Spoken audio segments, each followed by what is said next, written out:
Welcome in, ladies and gentlemen. We are back for yet another week of C3. I'm Somber, and alongside me for, I believe, the first time this spring, Colson. We were kind of the staple here on the desk, but now we got some other lovely faces filtering in and out. But I'm glad to be back with you.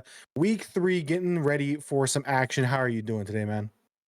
I am doing absolutely wonderful. I just stuffed a whole sandwich in my mouth in about 2 minutes, so I'm fueled up, ready to go. You guys were giggling at me as I was doing it, but hey, it was a good time. Delicious sandwich, egg, bacon, cheese, as our prod team would say, which is wrong, but that is what it is. But I'm doing great. How are you? I'm doing fantastic, man. So far, I feel like it has been an eye-opening spring so far. Some teams that I kind of slept on, they're doing well. Some teams that I had high expectations for, it seems like some of the teams around them have closed that gap a little bit. I'm very excited to get into week 3, especially with our upcoming matches for the A stream. We do have a B stream. It is the very uniquely named C3 Esports League 2, so make sure to go check them out. They have 2 matches going on over there as well tonight. I believe a premiere and an open. We got USC taking on the Lander squad for our open match, and then for our premiere match, we have UNC Asheville, I believe, taking on ECU. And then we got some great games here, but we'll take a look at that in just a sec. First, let's take a look at our standings. We're going to be doing a little bit of a condensed kind of pre-show slash first look all in one.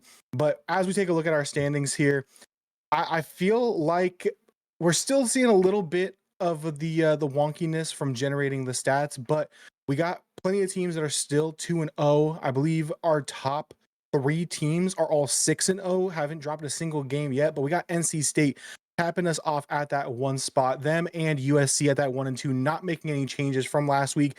But a team that I expected to kind of shoot up in the rankings is Clemson, now making their appearance at 3rd. Wrapping out our top 5 is, of course, Coastal Carolina and UNCW. Anything kind of jump off the screen for you when we take a look at our top 5 and our overall standings after these first 2 weeks? Well, something that I am absolutely proud of. If you guys paid attention last year, NC State still at that number 1 seed to no one's surprise. Those All are right. my boys, and they have another match up coming up tonight. That'll actually be our 3rd series of the night on the A stream, and I'm excited to see what they can do there. But a couple other things that surprise me are Winthrop and the 49ers, Charlotte 49ers, not being in the top 5 quite yet. Of course, South Carolina, Clemson, Winthrop, and the 49ers were our top 4 from the LAN we hosted back in the fall semester. And those are the people I expect after the next couple weeks that they will start sifting up towards the top a little more. But I don't actually expect the Wolfpack. I know I'm biased, but I don't think they'll fall too much. I think that they have figured out a lot in the offseason about their play style and communicating with one another. Now their second semester together, I think this team will, if not stay at number 1, I think they will be easily in the top 5. Yeah, I mean, so far what I've seen through spring, not just here in C3 but elsewhere, is a lot of teams coming into the fall where they maybe have minimal hours together, but now they're kind of through that fall working it out period, and now heading into the spring a little bit more polished, a little bit more refined in their gameplay. So I'm interested to see how they do in their matchup. As I believe that we have 3 of the top 5 or top 6 teams here on broadcast tonight. Um, but I will say NC State, they're heading into a tough part of their schedule. The first two matches, I think that those were the ones that they need to win, but the fact that they are coming out and they're sweeping, they're one of the few teams that have not dropped a single game yet through the first 2 weeks, shows to me that they got some momentum behind them. But as we get ready to talk about our upcoming games, NC State included, let's take a look at the slate for today. To kick us off, we have Greensboro taking on the new Columbia International University. This is a team where I think I've been kind of flip-flopping broadcasts whenever they play. These first 2 weeks, they've been on stream. This is gonna be my first look at them. I'm gonna just be interested to see how they play. We know what this UNCG squad can do. They have some new players in week 1. I got to see them play against USC, and while it's tough to go up against number 1 team going into it and the now reigning champions, they looked pretty polished despite losing 3-0 against that very, very good USC squad. So I'm going to be interested to see both how Greensboro has kept that momentum from week one and how CIU looks to kick off the season. I am a little biased to UNCG as well, especially watching them in the last land. I've seen the ability, the coaching that this team has. I think they could come out hot. And like you said, they've had a tough schedule so far, but they are a really talented team. So I'm gonna take them in this one. But CIU is no slouch. They are one of the newcomers. So that's what's leading me to be a little hesitant to them. I have seen them play before, but I Mhm. haven't seen I think what it takes to beat UNCG. I think UNCG is a great litmus test for CIU and vice versa. I think that the top 8 for this semester could easily be decided by matchups like this, by teams that maybe aren't top 4, but they will be playing against those 5 through 8 contenders. And I think this is a perfect matchup to showcase which one of those teams could come out on top. Yeah, I think that UNCG is definitely going to be one of those top 8 to top 6 gatekeeping teams here. They're going to be one of those teams where if you can't at least be in contention with them, if you can't be in a lobby and compete, it's going to be very tough for me to rate you any higher than in that top 8 or think that you're going to go on some crazy bracket run when it comes down to it when it comes to land. But UNCG, again, they're one of those teams where they're going to come out, they're going to play fast, they're going to play tough. It's going to be, can you come up and adjust to the level of play that UNCG is going to throw at you? Because I feel like they play within a very narrow window. Their ceiling, it's great. They're a phenomenal team, but their ceiling isn't as high as say a Winthrop or a Clemson, where they're going to be able to just outplay you throughout the entire best of 5, best of 7. But their floor also isn't very that low. They play a very high level of Rocket League at a consistent pace, at a consistent tempo. So CIU having to come out and play this UNCG squad, I think that it will then be uh, their bid to be considered in that 8th spot where they currently are in the rankings.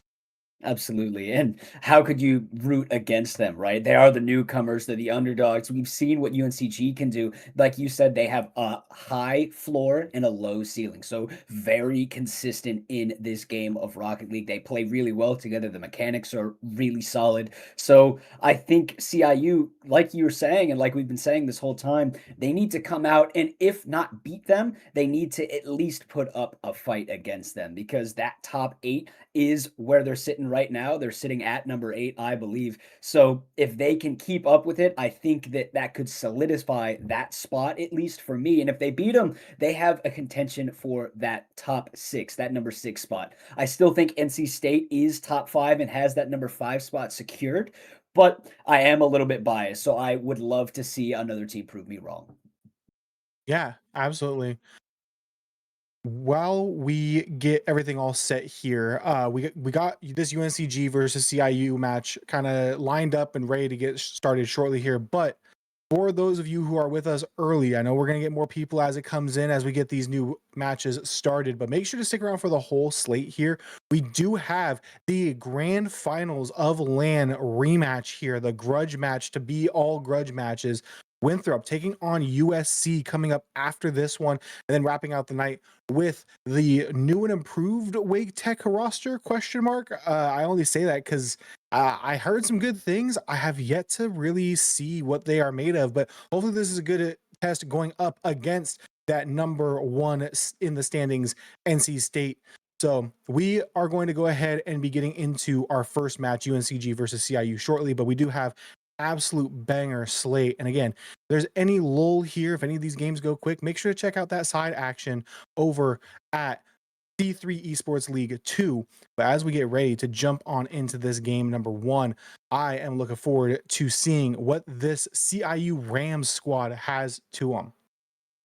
And I think that's where the excitement comes for me as well. Of course, we have the grand finals from last year. I had the privilege of watching and being at the LAN event where South Carolina and Winthrop played, but we will get to that one next. Right now, we are focused in on the Rams against the Bulldogs. And so far, I gotta stick with UNCG. I'd love to see CIU come out. I have watched them before. They do play well as a team, but they're gonna need to do that. And I think Big Turk is gonna be the one who takes that charge, as we've seen in previous matchups. But if kickoffs go that way, little kickoff strat, Fatu says thank you very much. A little fake on the kickoff, and just like that, we start off 1-0 in favor of UNCG.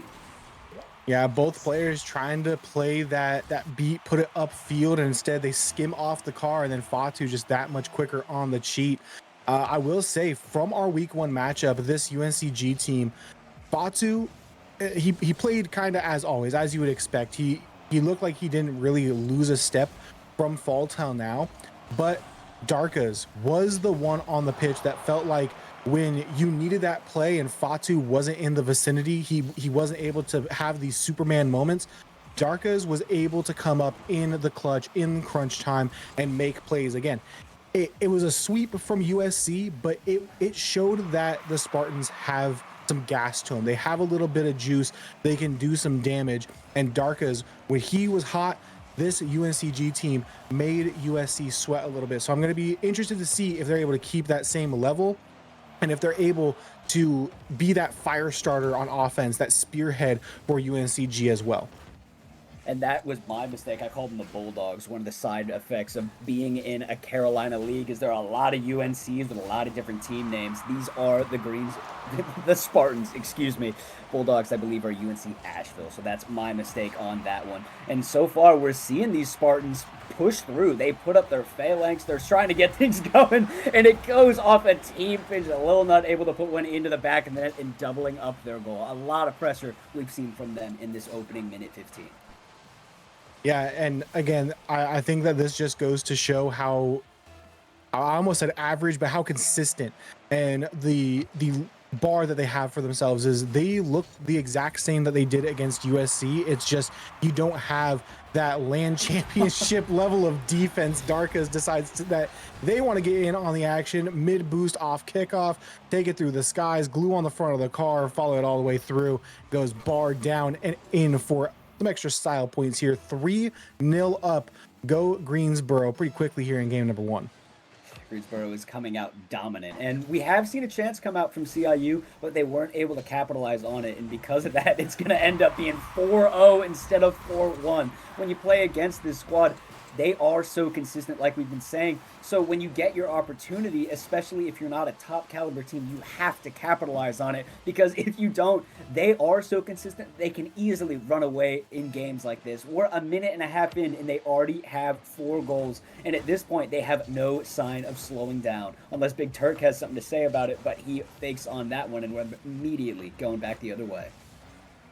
You know, I would say this early being up 4-0, it feels comfortable, and a lot of teams might start to take their foot off the gas pedal, but I think that UNCG is one of those teams where they're going to be unrelenting. They're going to be trying to put up 10, 12 goals on you and really make this a statement game 1, where this is a lobby that they are going to dominate the series, dominate the score line. They're going to just be out in front by that much more every single time. We got a nice demo in the midfield by CIU. Relieve a little bit of that pressure off the counter, but it will be Lil Nut going for another one. Fatu gets just the slightest beat off the 50, follows it through and gets the second touch. Fatu uses every last drop of boost to make that play. And a great play it was. He got the flip, used it, used all his boost, and got the dunk over the last back defender in Gamehawk. It is unreal what we're seeing from this UNCG squad, which, again, like you've said, they look almost exactly the same as they did against the Land Champs, but this time they're just so much more effective. And I think CIU are having a really tough time adjusting to it, because they don't particularly care what you're doing. They're going to play their game style over and over, and with mistakes like this, it could be devastating. Mistouch on the goal line, and he just drives it right back into the net. Not the prettiest shot, but another one on the board for UNCG. Yeah, this is one of those ones where you kind of just you've already kind of said GG go next when you're down 4-0. The 5th one goes in. The 6th one, you just kind of hope that people skip the replay, but when you're on a broadcast, it's not going to happen. We're going to break down every little touch, every little mistake. But I think that right now it's not losing the mental battle. Don't give up on the series already after this scoreline, because you know at a minimum you're gonna have let in 6 goals. It's looking like it becomes ever more so that this is gonna be a shutout. Final 2 minutes are coming up on us right now in game one, and it just nothing from this CIU team has looked like they have a horse in this race. Like they're not gonna find something and make me wrong. Casey, bottom corner snipe. But this is prime Brazil setup. Still a phenomenal play coming out by the Rams. Like you said, we're about in Central America right now. We're headed down south at the moment, but we have not arrived there quite yet. But this is what I like to see from the CIU squad. They're starting to look alive. I think that opening 3 minutes after their one opportunity that they couldn't capitalize on, they kind of stagnated. Credit to UNCG for stagnating them and causing that, but no one was going on defense. And in the opening 30 seconds or so of the game, when they had their opportunity, they were challenging the ball early and often. And until they can keep doing that consistently, I think this will be all UNCG. But just like this, they're finally able to break out of their half from offense. They still got to work on communication, because when they don't, you have Lil Nut flicking on net, but Big Turk big over the little on defense, but the pressure is still on. UNCG has the pressure yet again. I hope the Rams can get out of it and keep themselves from headed down to Brazil. I think something that they've been able to do well in this final minute after that first goal is they've finally realized that the scoreline has gotten out of hand. They can afford to be a little bit riskier here, try to play a little bit more aggressive. The challenges are starting to come out a lot quicker. The 50s look a lot cleaner. They're going for beats instead of just hoping for a 50. And I think that, you know, when players start to have that type of mentality, playing for win, playing for early goes, trying to just alter possession in any way, it is going to benefit them in the long run in a series like this, because dropping a game one in a best of 5, not a huge deal. You're able to recover from that. You're able to win multiple in a row. Even, I mean, we saw this weekend in RLCS. Oh, what a beautiful air dribble from Darkez. But you saw this weekend Redacted going down 2-0 multiple times this weekend in a best of 7. Pressure's all on them. They're trying to make it to Boston.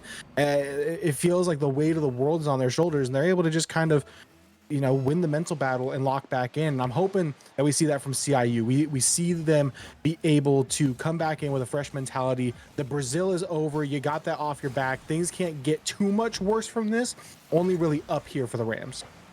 Well, at least we're hoping so, but it just went downhill a little bit further. Darkaz able to put another one into the back of net of another miscommunication on the defensive side of CIU. Casey and Gamehawk both went for the same ball. That leaves a wide open net for a team as consistent in their rotations as any of them. And so far, UNCG is showing why they deserve that number 6 seed. I think I'm going to need to see a little bit more from CIU if they deserve that contention for top 8. Casey able to save this one away, and we end game number 1. UNCG in a dominant fashion, taking it 8-1.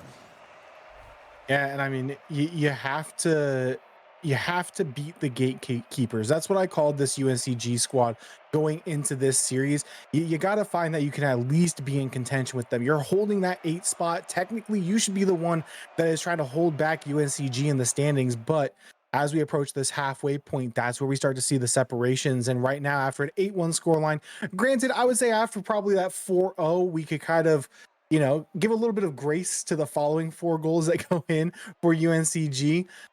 This is a outstanding first showing for them, but on the side of the Rams, this is going to be a must-win game. If you're not able to split these opening 2 and quell this offense that UNCG is putting on, it's going to be a very long sweep for you on the receiving end of it. Absolutely. 2 hat tricks, one from Darkaz, one from Lil Nut. Fatu trying to get his in there, but he only ended up with 2. Only with 2 in a game. I know. Devastating. 17 shots on the side of UNCG. CIU had 2 players with a big goose egg on that score line. The only shot coming out from Casey for that squad. So they need to send it on offense, just communicate a little bit more. I know it's tough, but guys, you lost the first game 8-1. Like you said, hopefully there's not much further downhill that you can go from there. Just go out there and play the game to the best of your ability. I imagine we're going to see a much more aggressive squad in this CIU Rams, and we're seeing them come out heavy, but Lil Nut passing it over to Fatu. It does get dunked out. That actually surprised me. I didn't expect them to be so aggressive, but it's already starting to build some pressure. First 15 seconds for this Rams squad, and all the pressure has been theirs. I like the play so far coming out from CIU. The only thing is that slight double commit off the cut, and Gamehawk still wanting to try to stick with the play. If you're able to keep this pressure throughout the opening minute, that's going to do wonders for you down the stretch. But this is a much needed turnaround for the CIU offense, being able to get these early challenges, play the miss, play up, play with kind of a new anticipation of what UNCG is able to do and what they want to do. They're holding them to the midfield really well. Misflow from Darkas is going to open things up for Casey. Infield pass, Big Turk may not have the shot, but he does have a pass back to Casey off the 50-50 ball. And let's take a look at this one. Highlight reel play here. This one, Lil Nut goes for the 50. Big Turk pitches it right back into Casey. Some call it luck, some call it skill, but at the end of the day, the only thing you can call it is a goal for the Rams. They're up after the first minute, and at this point in game number 1, they were down by 4 or 5.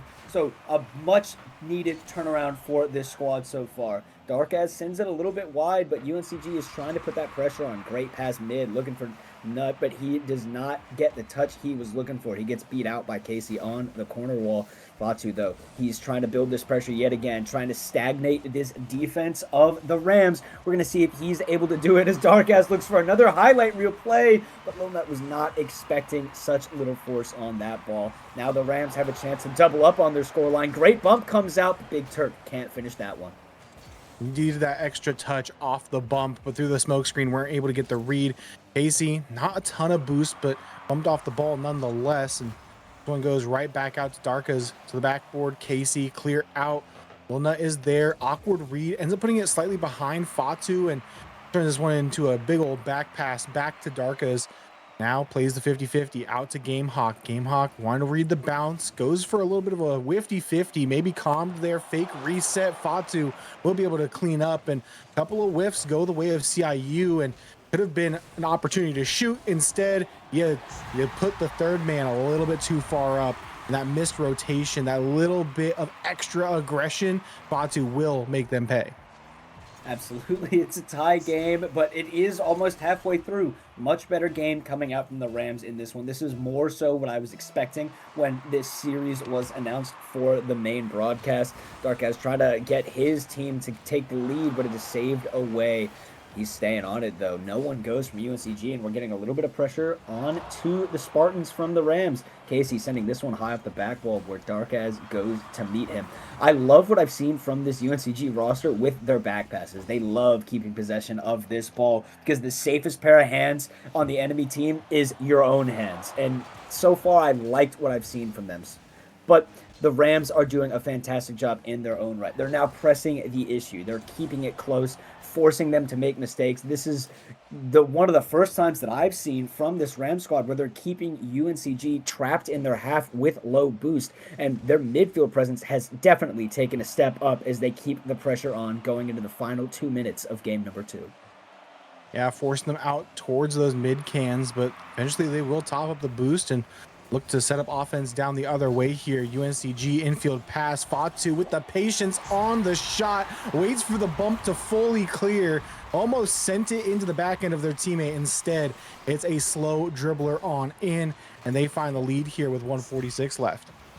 Great bump coming out from Lil Nut, 6'7", sending that last man far back. Fatu says, thank you very much. Puts it in the corner, which that defender was trying to defend. Now he goes up in the sky. He fakes the reset, but he's the one that gets it. Darkaz taking a quick shot, goes off the post, saved away by one. Follow-up isn't there, and Casey able to sky this one up to the ceiling, buying his teammates much-needed precious seconds. Now they're trying to press their issue. Pinch mid, Big Turk with a quick shot. Big time play coming out from Big Turk. Fatu on that back line looked like they maybe had a play. They were playing that midfield, yeah, and then just turns the wrong way, thinking that they're gonna try to shoot on that close post and try to squeeze it in through the gap, but instead it's dead center of net. They find the equalizer here, but favorable kickoff for the Spartans. No reset on the play. Darkez, heavy-handed touch back mid. Fatu pre-jumps it for the dunk, and a man comes out of net, gets the save with Big Turk through the smoke, able to find one. Trying to rip a shot from midfield. Will not go. Will not launch downfield, and Big Turk going to take their time, get pressured, but now look downfield for a bump. Has a teammate behind him. Gamehawk keeps the 50-50. Dunk on the back line. Casey able to jump early, coming out with a demo. UNCG buys themselves a little bit of time here on defense, but low boost for Fatu means more shots back mid, more attempts to try to get another one on the board here for CIU. Casey able to track one down. Darkez has enough boost, but Gamehawk is back. Soft touch will not be punished by Fatu. They will grab the boost and look to set up again here off the ceiling. Has the reset and a defender looking for the double. Can't find the final touch. But again, they're still just trying to play laterally through these corners. Try to find an opportunity here. We got 20 seconds left on the clock. 20 seconds remaining, and we need the Rams to try to get something going on offense if we want to see this series tied at 1-1.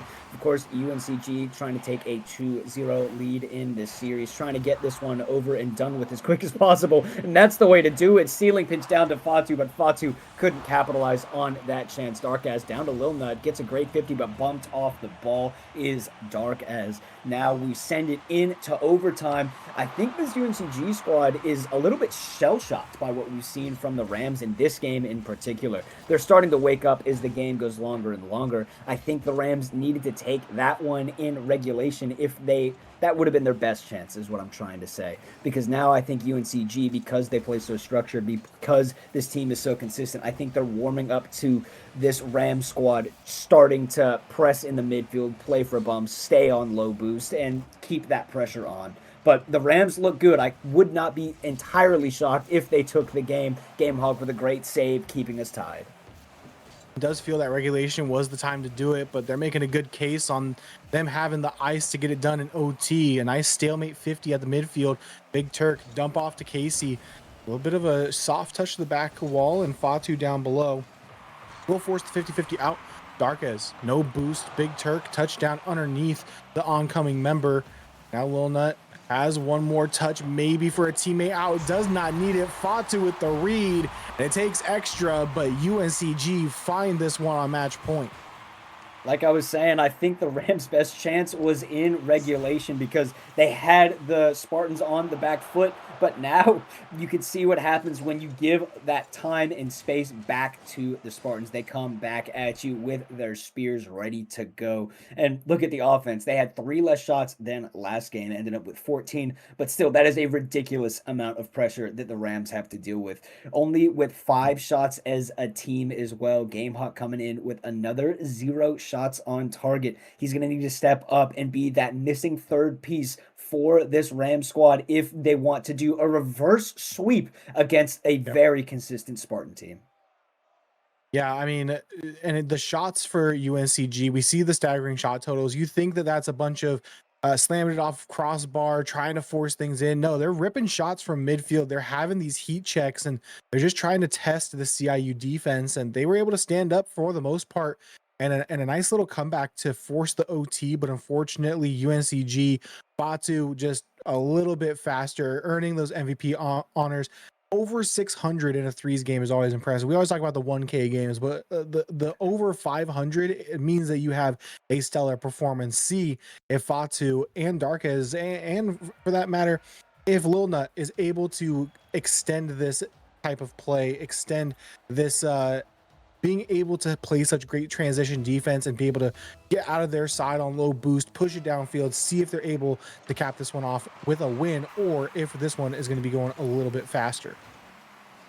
We'll have to see. I know Fatu was disappointed. He didn't get the hat trick in game number 1, so he got it in game number 2.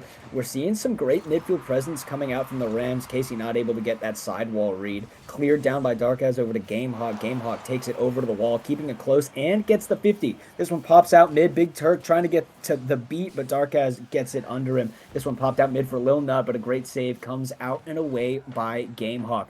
Pressure kind of back and forth so far. We're starting to see UNCG, though, get the upper hand in this pressure game. But with saves like that, playing the low, playing for your teammates, we might see the Rams start with the opening, but a mistouch comes out from Gamehawk. A great bump from Lil Nut onto Casey keeps us scoreless going into the end of the first minute of game number 3. Nice early chow, does not matter. Fatu gonna dunk it through. Opening minute and UNCG hit their stride again. Fatu just takes this one solo all the way through, hits it with that upper side of his car, hitting it with the hood, and gets the dunk underneath. What a play to kick us off here for UNCG. Quick counterattack, one that admittedly I wasn't expecting. I thought for sure Gamehawk was going to get a good pinch over into the corner. But, of course, Big Body shows up. Fatu gets the dunk on him and puts that one into the back of the net. Pressure now from UNCG. This is similar to what we saw in game number 1 when we see a pinch come out from UNCG Spartans, Fatu, and Lil Nut with a great pinch. But like I was trying to say, this is what we saw. Once that first goal gets scored, like in game number 1, we see them start to break down on defense. No one goes, and the dynamic duo that we've gotten used to at UNCG says, thank you very much. This one's in the back of your net. I will say, when a team is making plays like that, that is confidence on 1,000. Maybe a little bit of a humbler here. A nice, simple infield pass. You get Fatu up in the air, early go. Casey then finds their man back mid with Big Turk, and they slot it past the defense. Even Fatu dropping a great pass in chat. But that is a way to try and stall the momentum out. You just gave up a team pinch off of an impromptu little 2-man play upfield, and then you come back and cut the lead back down to 1. But it is UNCG looking to get another one right back on the board. A nice little transition out by Big Turk. Not much past it. Another infield pass. Gamehawk goes this time. We'll not find the shot, and a save made out by UNCG on the back line. Nice 50 out. Nice pop past one. Another good 50. Casey trying to shoulder this whole team and get this series extended, but the defense for the Spartans having none of it. They go ahead and clam up well. Another shot coming out from Gamehawk, and they're just spamming these infield passes, and it is working. Yeah, no defender coming in from the Spartans covering that midfield, and because of that, we see another phenomenal infield pass coming out from the Rams. Gamehawk able to put that one into the bottom right behind the UNC defenders.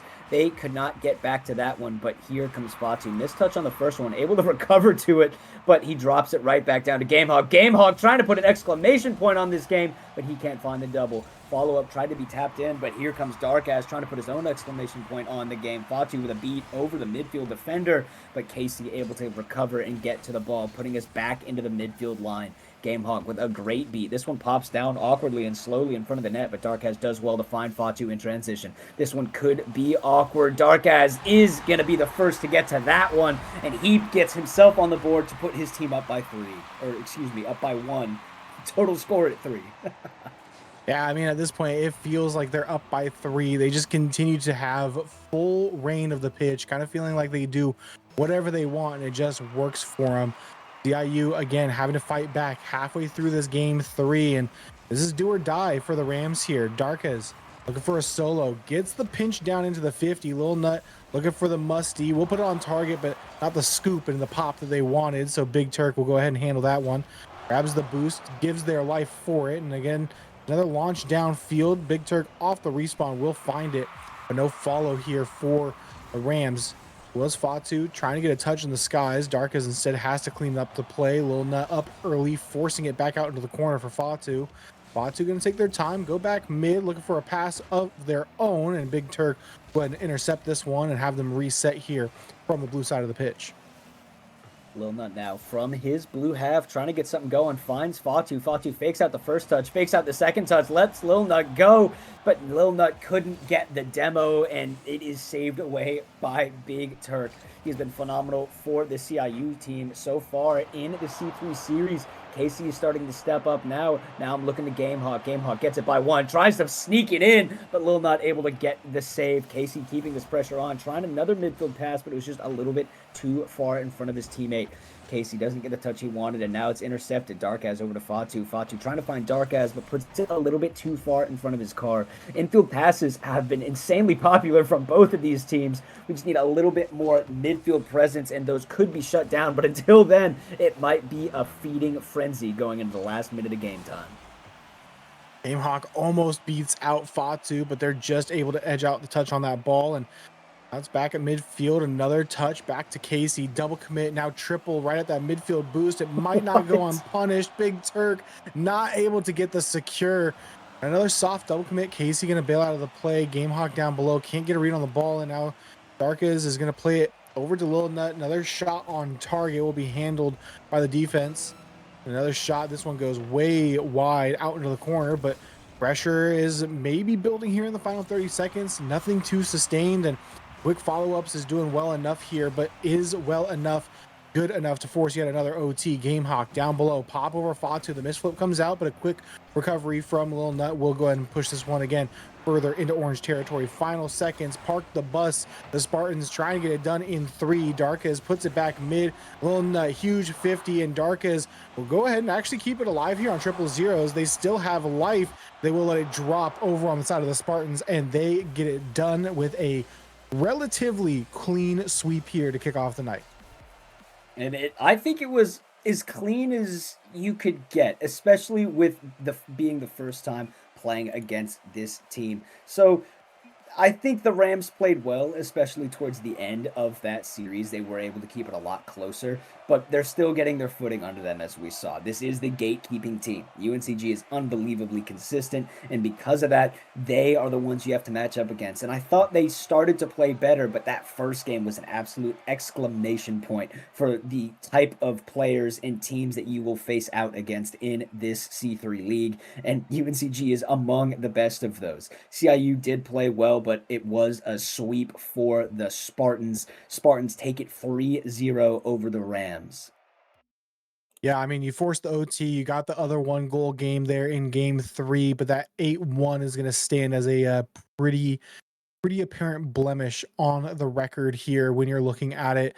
That type of goal diff, I understand that, you know, these, especially in CRL, you let the game kind of get away from you. You take your foot off the gas. You kind of start playing autopilot ball, hoping for the next game to start quicker than it will. But that one has to hurt when you go back and you look at the game scores. But all around, a great showing. But maybe the gate that was being kept by UNCG, maybe it was a little higher than they expected. But it looks like we're going to be getting Fatu in here for an interview any moment now as we get that set up. But again, CIU, I think that things were a little bit too tough for now for CIU, but I have no doubt that they're going to be able to bounce back from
Welcome back in, ladies and gentlemen. I lied to you a little bit saying that we are getting the Fatu interview set up first, but we got Casey coming in from Lander.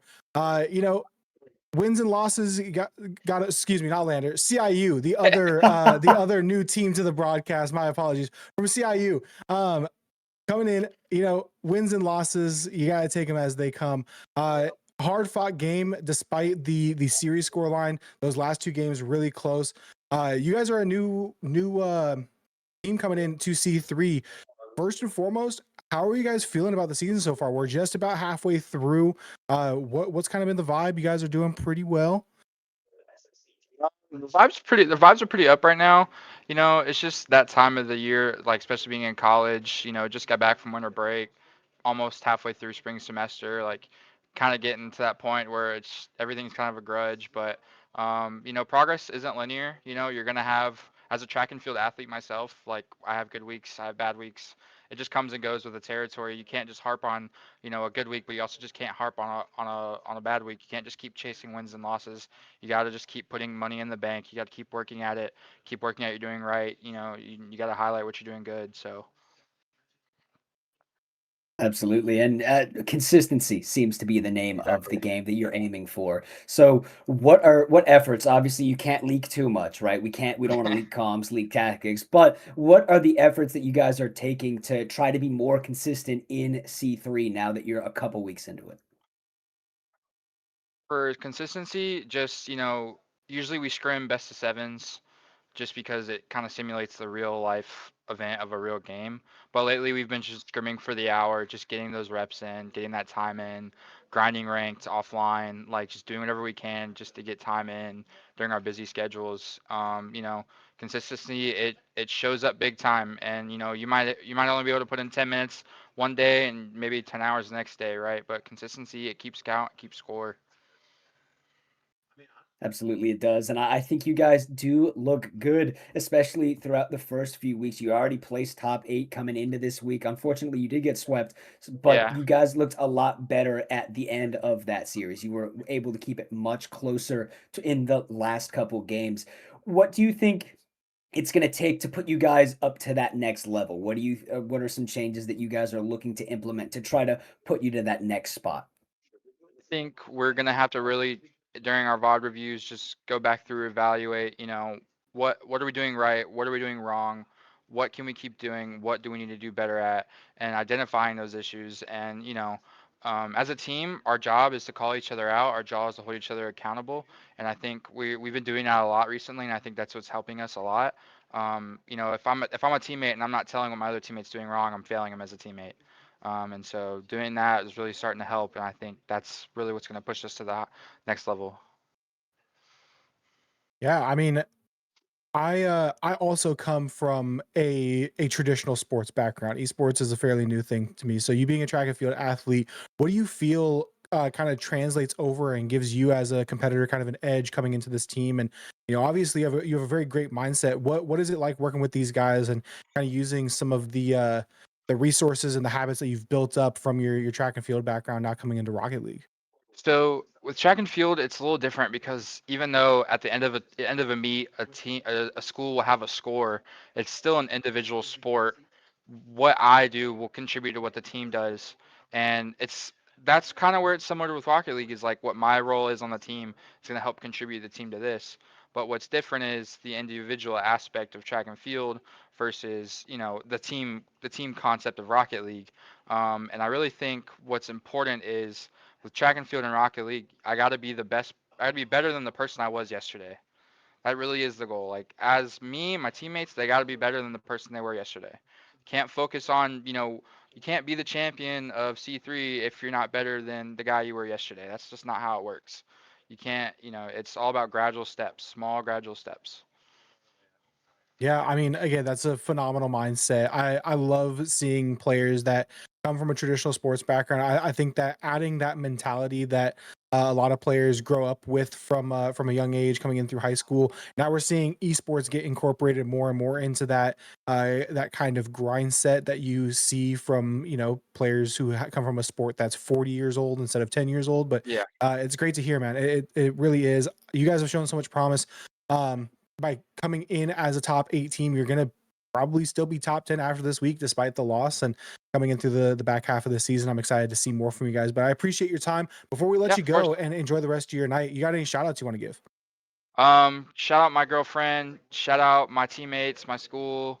Shout out Jesus Christ, he's my Lord and Savior. And to the two teams that we've lost to, no shade. I think you give us another shot against both you guys. Like we'll give you guys a run for your money. And for anyone else in C3, just a couple losses doesn't define who we are. So we'll see you guys in the next couple of weeks. Heck yeah, man. Again, Casey from CIU, thank you so much for coming on the broadcast. We're going to go ahead and wrap things up here with this interview. Coming up next, we do have Fatu, so stay tuned for that one.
Welcome back in, and this time I was actually truthful. We do indeed have Fatu with us here in the booth, ready to get this interview started. Appreciate you being patient. We had a little bit of a wait getting a chat with Casey from CIU, but now we are here with you representing UNCG. You guys took the 3-0 win. First and foremost, this season so far, you've had to run a little bit of a gauntlet going up against USC in week 1 and then starting to bounce back from that. How are you guys feeling so far now coming up on the halfway point of the season? We're feeling pretty confident because, last game we played with a new player and we didn't have Nutella. We played with our sub who was also new. And we did really good against USC, better than I thought we'd do. Now that we have Nutella, I feel like we'll be able to make it to the rest of the season pretty strong.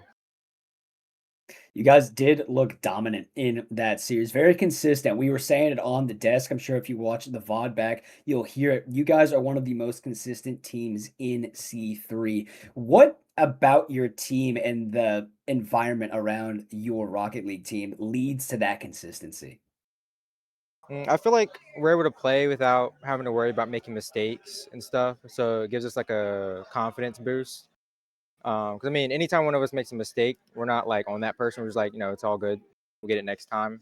We're not scared of losing. So we play with like an attitude to where it's like we don't have really anything to lose, but we got a lot to prove. That's an awesome attitude to have, and that's one that leads to a lot of success. And I know last year after the LAN, I knew you guys wanted to do a little bit better, especially going against some of the top teams. What are some of the changes? Don't leak comms or anything like that. Don't leak any strats for us. But what can you tell us about what you've done? Maybe I know you guys have swapped around your rosters a little bit, like you said. What else have you done to try to build yourselves back up into a team that looks to be a force of nature going into the end of the season and into the next LAN? I feel like we were to learn from last season. In addition to like the roster change, like our third is different. I think it was me, Nutella, and Flaky last season. Now we have Darkaz, and Flaky's more of a game sense player. Darkaz he's like mechanical, so he's really consistent. And I think we can find a really good way to play around him and use that to our advantage. So I feel like we're a little bit better this season, in a sense. Nice. Yeah, I was gonna say you guys definitely from LAN to now look a little bit faster, a little bit more mechanical in your play.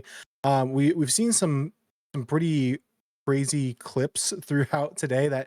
That team pinch that you and Nutella had was pretty insane. When you guys are kind of hitting those types of plays, are those just off of pure vibes? Are those things that you guys intentionally do like practice on when you're doing scrims, or was this just kind of the right time, right place to kind of pull out the goofier strats?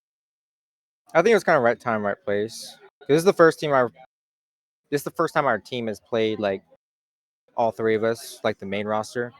So we're kind of able to have fun, especially against like a team like that. They played well, but we were able to kind of just like try out new stuff, kickoffs and stuff, and just have fun, figure out what works and doesn't.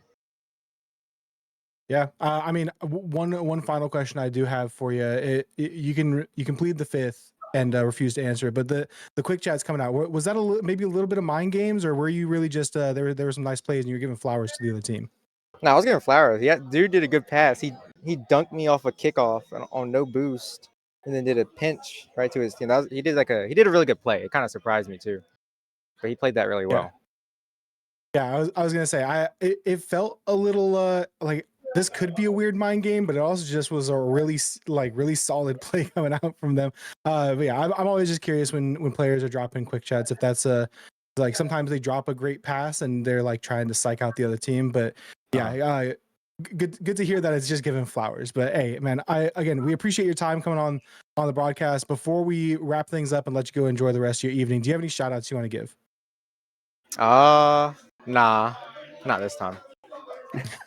All right, well, we'll catch you on the next time that UNCG wins on broadcast. We'll get some shouts out then. But again, Fatu, appreciate your time. Appreciate you coming on the broadcast, doing an interview for us. But we do have more Rocket League coming up next. We have Winthrop and USC, the LAN Grand Finals rematch here in week 3 of the regular season. So you don't want to miss it. We're going to throw it to a quick break, but when we come back, we have the revenge game coming up next.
backyard. Yeah, I'll take you where you wanna go.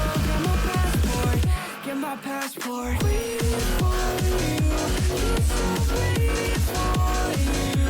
I'm so close to breaking through. Don't stop waiting for you.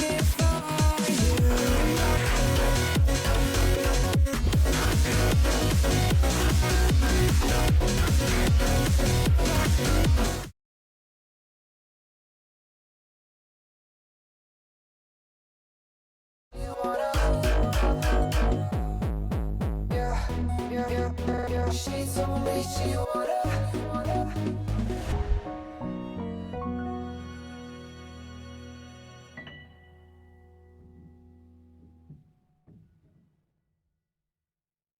Hey everybody, my name is Nate and I'm the founder of the C3 Esports League, and I just wanted to take a quick moment to tell you about why C3 was created and where it's going to be heading in the near future. So C3 was created with a few things in mind. The first one being bridging the gap between the Carolina esports community and the academic institutions and teams that compete within it. Originally, there were no local leagues or local competitions really for these teams to go out and compete against one another and really showcase what Carolina esports can be. The second thing was also to give these students and collegiate competitors opportunities to learn shoutcasting, broadcasting, league operations, and management, and honestly just getting that competitive feel and showcasing what they can do on a competitive stage. Unless you're one of the top 1% universities in the nation, a lot of these students don't even get those opportunities and the chance to really represent what they can do themselves. And the third thing was to really show what esports can do whenever it's backed by the community and what a grassroots organization can really do. That community backing is crucial for almost everything esports related. So C3 is really trying to showcase a new era of esports and how it should be done with that backing of the community. Whether it's the players, whether it's the normal staff and volunteers helping us, or it's the institutions themselves, a league cannot survive without that community backing. Hey y'all, Coach Sathy from NRG Esports here, and today I'm here to endorse C3 Esports and their objectives as an organization. As a former professional player and current head coach, I understand the needs of both professional players and competitive hopefuls alike, and C3 Esports has that extra developmental step that playing the game on its own will not provide. Soft skills such as honest and effective communication, teamwork, and working within a structure are just some of the benefits for those partaking in the league on both the playing side and the tournament organizing side. I hope those watching the video will research for themselves what C3 Esports is and engage with their mission. As a North Carolina native, I'm proud of what they've done, and I'm excited to see what they continue to do. Hey everyone, it's Jen, also known online as Lemon Kiwi. I'm an esports commentator for over 10 years, and I wanted to show support for C3 Esports and all the work they do in the Carolinas, because this kind of grassroots platform is what makes esports actually grow. This gives an opportunity for students to have structure, real competition, and to develop before that big spotlight hits. And it's where players learn how to compete, how to communicate, how to take the game seriously. And that foundation is what turns passion into something sustainable. And it's not just about winning games, it's learning how to show up for your team to improve and to be responsible for something, to represent something bigger than just yourself. And I think what C3 Esports does is an amazing opportunity, a great platform, and I hope it gets all the support it needs. And that's what I'm saying here, right? It's that C3 Esports exists to create real sustainable pathways for students, schools, and partners. We're not chasing trends. We're not chasing one-off activations. We're building infrastructure that allows communities to grow, to compete, to thrive long-term. That's what makes this different and why we see such a lasting impact in the community. Hi, I'm Blake Mr. Epic Phillips, and leagues like C3 play a pretty pivotal role in the current and future state of collegiate esports, because at the moment, the disparity between top funded programs and programs that don't receive much, if any, funding at all is growing pretty rapidly.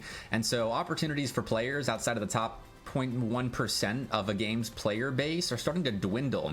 And these are opportunities like playing on LAN, which is something that all collegiate esports athletes should have the chance to do at least once in their careers, or just playing in a league where they've got a reasonable shot at winning, or even competition to play against. And so the responsibility of hosting platforms like that has fallen on regional and local organizations like C3, and they do it on a level that is on par with a lot of professional organizations that receive serious amounts of funding and sponsorship. So it's seriously important that leagues and organizations like C3 at the regional local level stick around for as long as we want collegiate esports to prosper. And also, big shout out to the C3 group. They have consistently been working in the background, and not many people pay attention to their league. We try our best to bring eyes to them because I love what they're doing. We love what they're doing. Nate also does a really good job of posting on Twitter all the time about it. Like, they're doing such a good job. And as a regional and as state-based leagues go, they are one of one. Hi, my name is Josh Piccolo, better known online as Somber. I am a collegiate and professional Rocket League commentator and analyst. I want to take a moment to highlight the importance of the grassroots collegiate Rocket League circuits, especially here with C3. The role C3 plays in the growth of the collegiate scene by having highly competitive regional competition not only helps players develop locally, but nationally as well, now boasting 3 teams from the region who made the top 48 nationally. C3 also provides a great viewing experience for their fans, hosting weekly streams that give a professional feel and give a platform to these players to highlight their gameplay, and for giving fans a way to keep up with all the action week in and week out for the entire semester. The biggest opportunity that C3 provides for the students, staff, and programs is their unique LAN experience, giving players who otherwise may not have their shot to compete on stage a way to compete in person and in front of a live audience. All of these opportunities a league like C3 brings to the region are crucial not just for player development, but for staff, organizers, broadcasters, and the overall collegiate esports ecosystem. Leagues like C3 help build confidence, professionalism, and long-term pathways within Rocket League and esports as a whole. By investing in local talent and accessible competition, C3 has strengthened the region to have some of the best talent in the nation. It's elevated the level of play in the esport and has already helped shape the path forward for collegiate Rocket League in the Carolinas. Hey folks, it's me, Spaceman. Today I just want to talk a little bit quickly about C3 Esports and the importance of grassroots programs. Look, I have been up and down the East Coast and across the country ever since I started working with small Tier 1 organizers, Tier 2 and Tier 3, all the way down the line.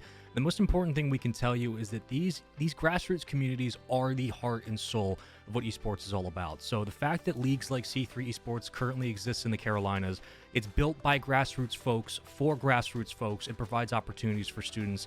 That is the biggest boon here for your futures in esports. And all I can say is just support the program at the end of the day. Whether you talk about it, tweet about it, make content, involve yourself on the admin side, work as a commentator, or even play. At the end of the day, grassroots esports is made and funded through you, by you. And it all comes down to a community that's passionate at the end of the day. So if you want to be like the big dogs up here at the Tier 1 level, or even just go beyond, the best way to get involved in esports at the end of the day is to get involved at a local community level and build yourself up. So congratulations once again to C3 Esports for getting themselves involved in North Carolina, and I hope to see this program grow more strong in the future. And to all of you, good luck on your future careers.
Welcome back, ladies and gentlemen. We got a little bit of a desk change up here. Colson, he is signing off for the night, and we got Skyline in. I believe the first time we've been on broadcast together, and also your debut here for spring. Skyline, how you doing tonight, man?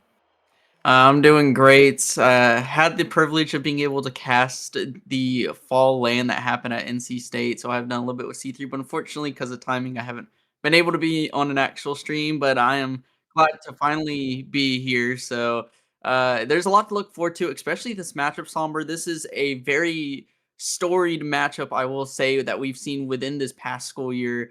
The grand finals of that fall LAN that we saw, and they're looking to make a statement here. Both teams trying to take over that #1 seed for the C3. Yeah, I mean, we're all about storylines here at C3. We make sure that Wilmington goes to LAN, and we make sure that we got banger matchups at the halfway point. So having the grand finals matchup here, where it came down to the wire, came down to golden goal in game 7, a literal coin flip to determine who's #1, who's #2 in the league. And Winthrop making a roster change. They have Monster King now in as third, still rocking it with Phantom and Nakari. But we get to see how this new lineup, Monster King, has been adamant that they are on hours. They are grinding. They want this opportunity. They want the spotlight. Well, you want it, here you got it. You have USC out in front of you, who, despite them, we talked with Og the last time with their winners interview back in week 1, and they said, yeah, we all kind of just play the game whenever. So these guys are just a show up and play on these Tuesdays. So we'll get to see if the grind put in by Winthrop has made them that little bit better over the break heading into spring to take down the #1 Gamecocks. Yeah, I was about to say, I personally took Winthrop over USC in this because from what's been seen so far in the spring split from USC has not looked promising. If you follow any of the other leagues, especially SEL, Southeastern League, they didn't even make tier 1 of out of 64 teams, top 16 makes tier 1. And last season they were a tier 1 team. This time they were not, but their B team was, which tells me that there's been a lack of communication between this Gamecocks roster that has kind of gone downhill. They still are 2-0 in the C3, but you got to wonder, Somber, how long is that going to be before they get taken down? It could be possibly today by, like we said, this red hot roster in Winthrop, who has shown out of nowhere with that backing of having an amazing A-team roster who has helped coach them a little bit. But not only that, just the work they put in together as a team. Like you said, they've just done so much together, and the results are showing little by little. Yeah, and I mean, if you want to talk about results from other leagues, another kind of flower in the hat here for this Winthrop squad is they were one series away from being Division 1 in NECC through placements. They were almost of the top teams in the nation for NECC, and it's only because they lost to a St. Clair Gold team who is at best probably a top 20, if not a top 25 team in the nation. So they are able to compete at a national scale now. They are able to put a test to some of these teams that are constantly on power rankings, constantly in the colleague polls. We have to see how much that grind has paid off here in Carolina competition. The fact that this is a revenge game, you have that little bit of a chip on your shoulder, you have stakes to you, whereas USC, again, we've seen that or heard that they just show up and play. So to them, being a club team, being a team where they get their hours in when they can, I feel like they can come into this matchup a little bit more loose. But man, Winthrop is gonna come out swinging here, and I'm very much anticipating what this matchup is gonna bring for the broadcast. I like Winthrop's odds, but USC, even when they're not on hours, they're definitely a threat. Agreed. Both teams here are going to be fighting tooth and nail, trying to make sure that they end up winning this series. Because like you said, this is a rematch. It went to Game 7 overtime whenever we played at LAN. The biggest portion you can see, the biggest hype you can get around as a watcher, just a viewer, and as casters. I know when you were casting that with Bearlight, that was some amazing sights to see. But right now we get to see on the pitch who will take home this rematch for the ages. South Carolina versus Winthrop, coming to you live on the C3 Esports Twitch as we start out in possession of SJT, getting the shot off quick, and the first goal goes to South Carolina. I was going to say, while we were getting ready for this match, the thing that will always be a threat is how aggressive the third man wants to be. You saw that pass was originally intended for Turnip off that kickoff, and SJT cut the play because they knew that they had a absolute screamer to put on net, and they do so. They get the first goal in opening seconds, and it's Winthrop quickly trying to respond. Monster King out of the corner, looking for a pinch pass mid. Instead, grab a demo, and Og, low boost, flick past one.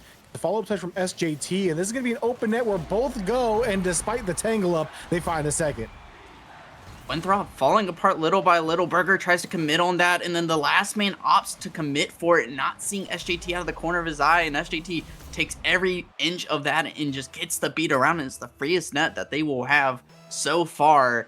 So only 30 seconds in, and the South Carolina Gamecocks are up by 2, but still plenty of time to work with if you are the Eagles. But right now, just still stuck on their back half, as you see all 3 of them just waiting patiently for that ball to fall into their hands. But every opportunity they've gotten so far, Somber, has just looked like it just gets thrown away immediately by South Carolina. But a flip reset will change and flip the script as they finally get one on the board. This is something that I've been seeing increasingly more from Monster King, going for these solo plays, having the confidence to use their mechanics to their team's benefit. They came out in week 1 seeming a little bit sluggish, seeming like a teammate that wants to play a little bit more passive, doesn't want to take those big risks, but there they take a risk going 1v3 against the USC backline, come out and cut this lead down to 1, and we're still within the first minute, so anyone's ball game, especially if Winthrop can find momentum. But SJT finds the bump instead, and Turnip will go ahead and extend that lead back to 2.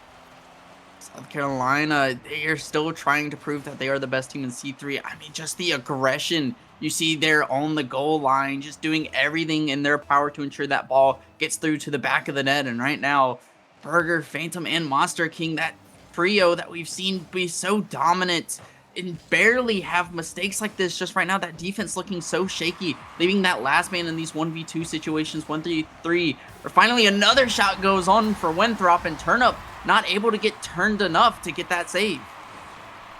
Monster King threatens that double tap. SJT thinks that they have a nice clear, but instead it leaks back out to Phantom, and they're able to put it top bins just outside of the reach of the last man for USC. Back and forth, but Gamecocks still holding on to this lead. Turnip going straight for the bump, as USC loves to play aggressive. Phantom able to sustain the contact and find the save off the crossbar. Demo from SJT, and that was an absolutely perfectly executed bump play. You get the demo through the smoke screen, Og able to cut back around and find the angle on in. 2 back up go the Gamecocks. South Carolina have realized how to play against this Winthrop team. Just get a demo on the guy on the ball and then put a shot on target and it'll roll in.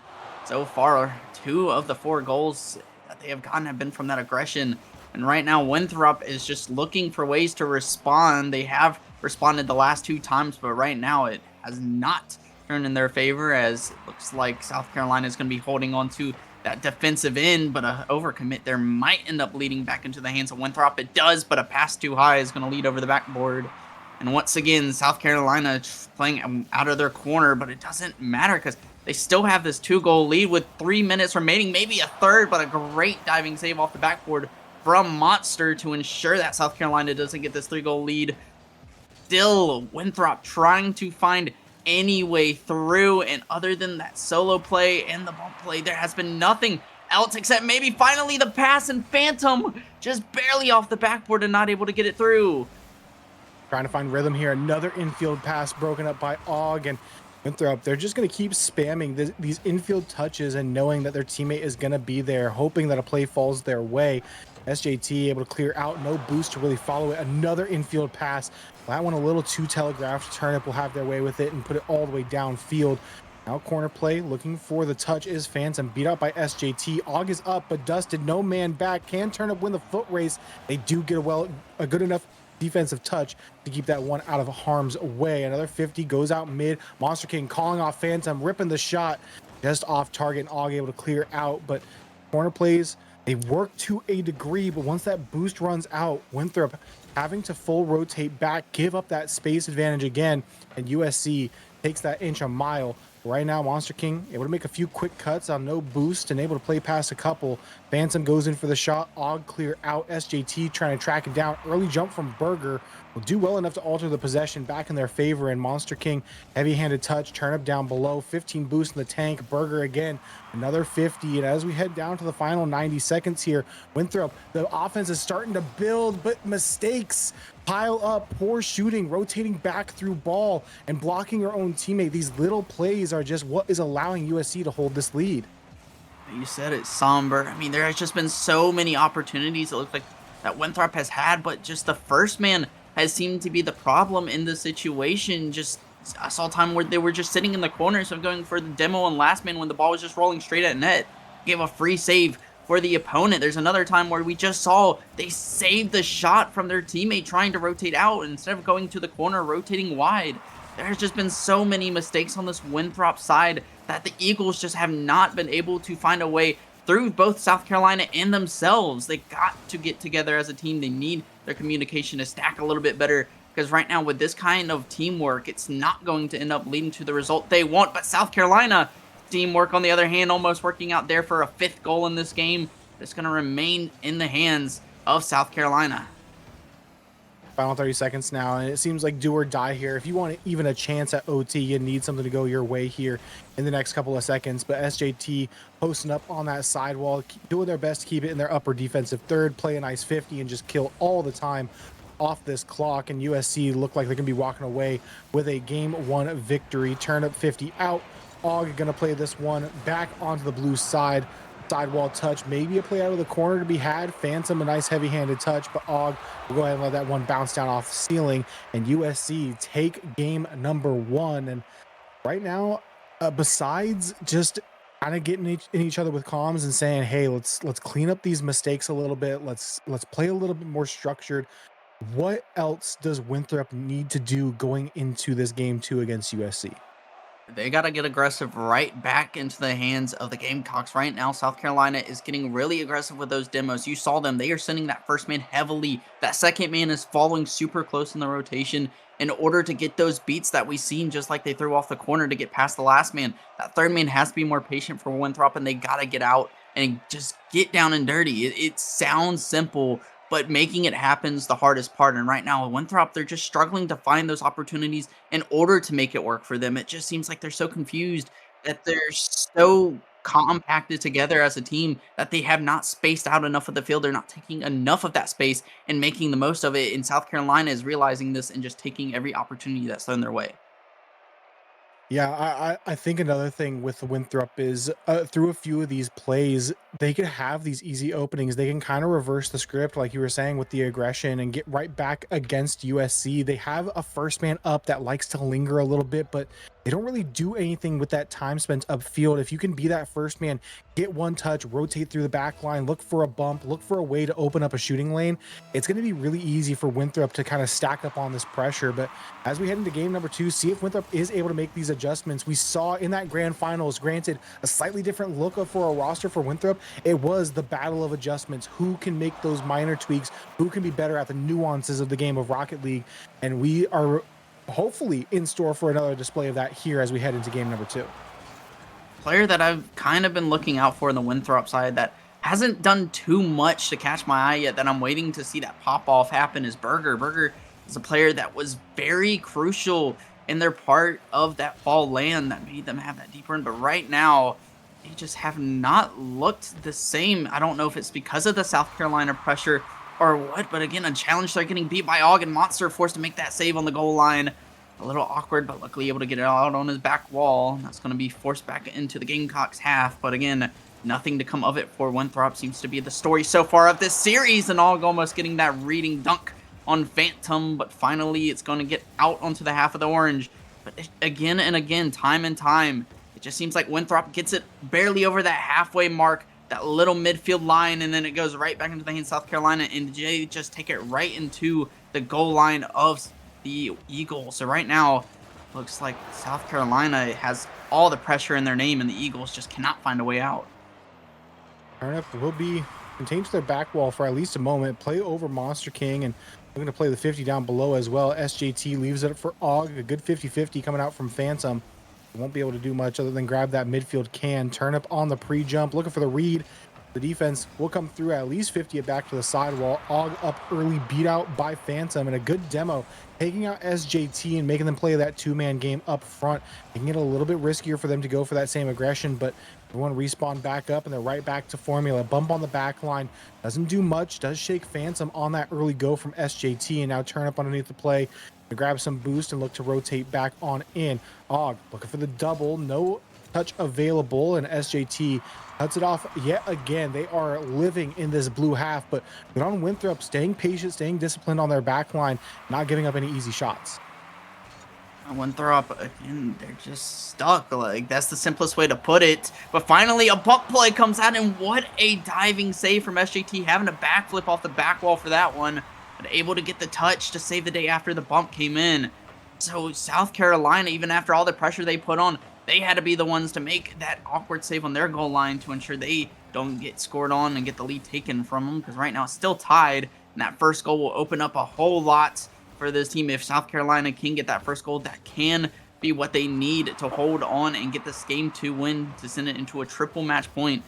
We still got 2 minutes of gameplay left, and right now the Eagles are trying to put shot on shot after South Carolina has put so much pressure onto this blue half. It just has looked like a swarm.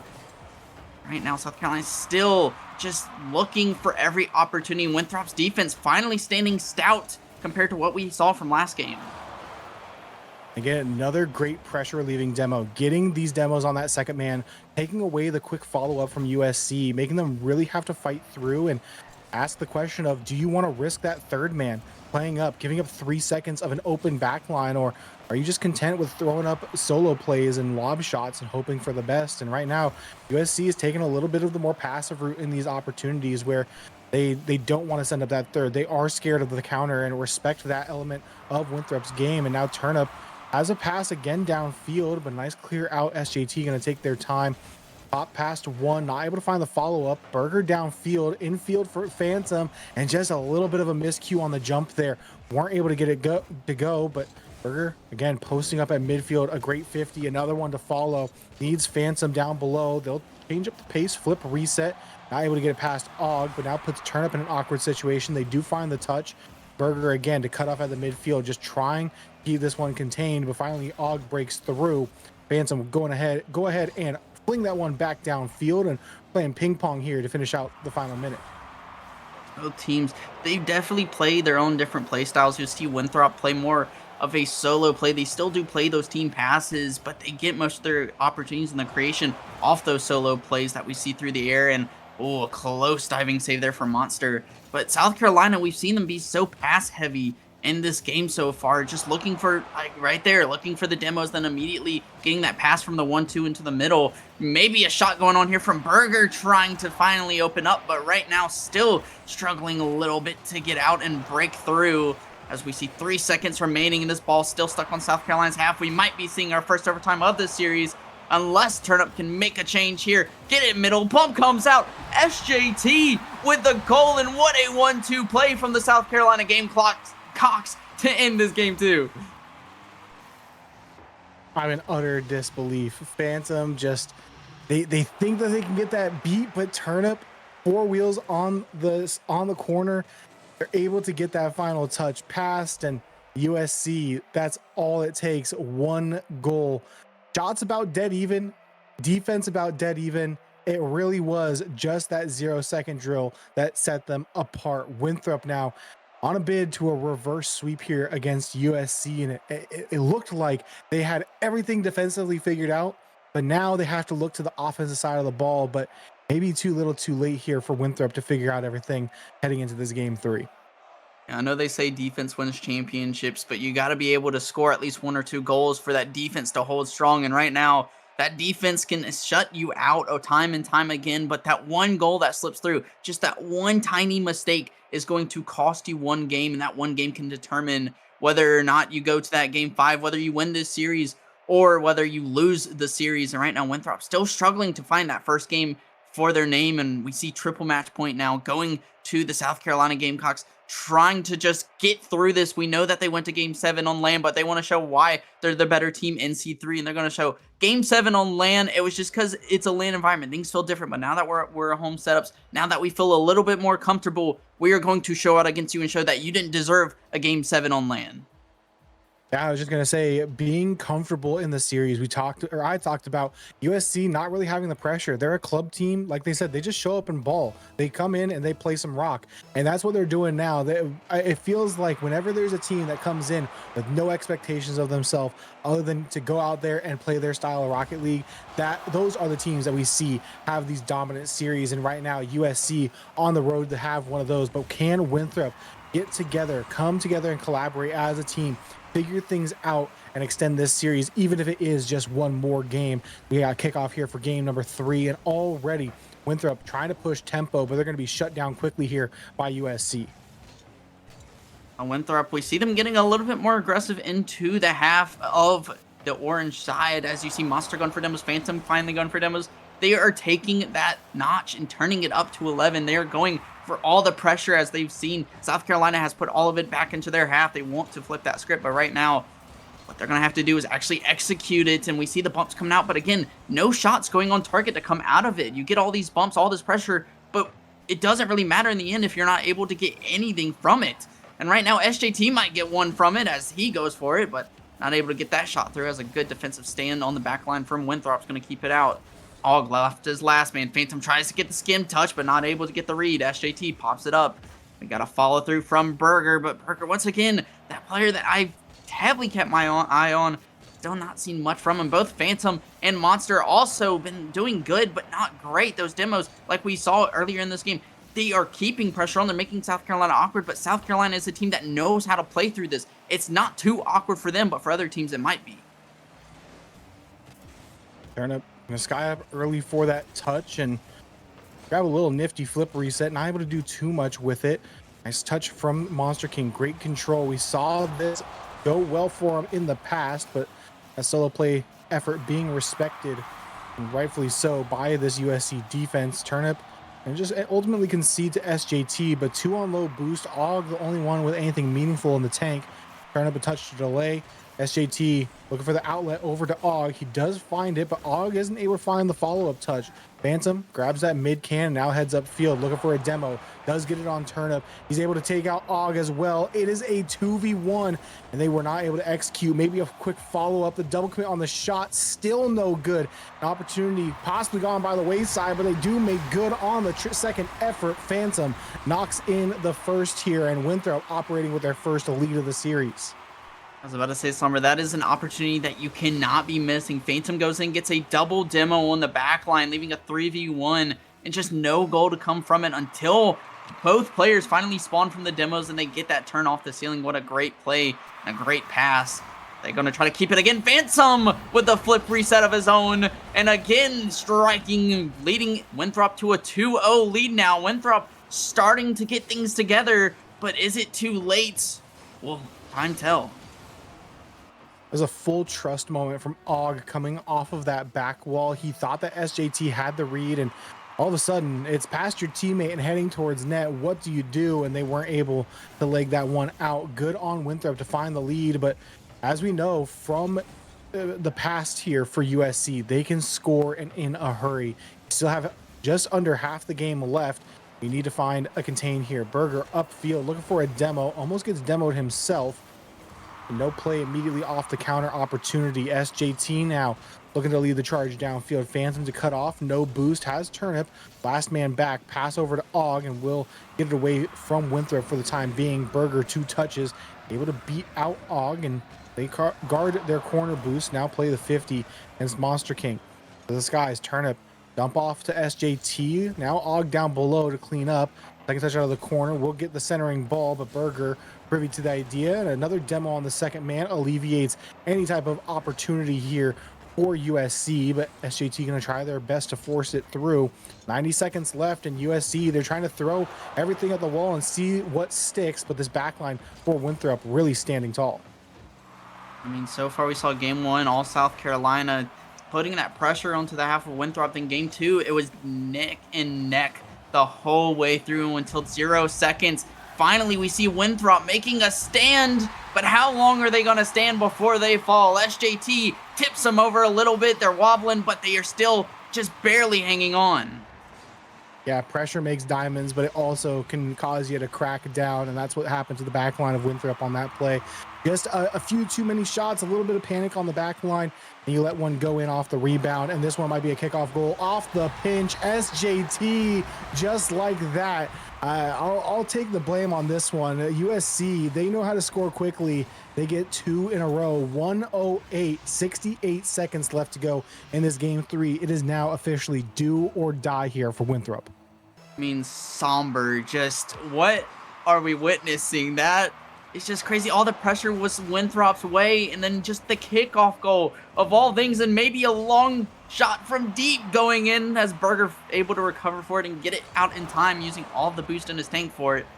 You see now South Carolina putting all that pressure right back on what seemed to be in Winthrop's hands this game. This could have been their comeback story, but right now it's looking like they're having to make sure that they still have the chance to stay alive for the comeback story, as SJT, AUG, and Turnip, all three have been working in such cohesion this game in order to make this comeback.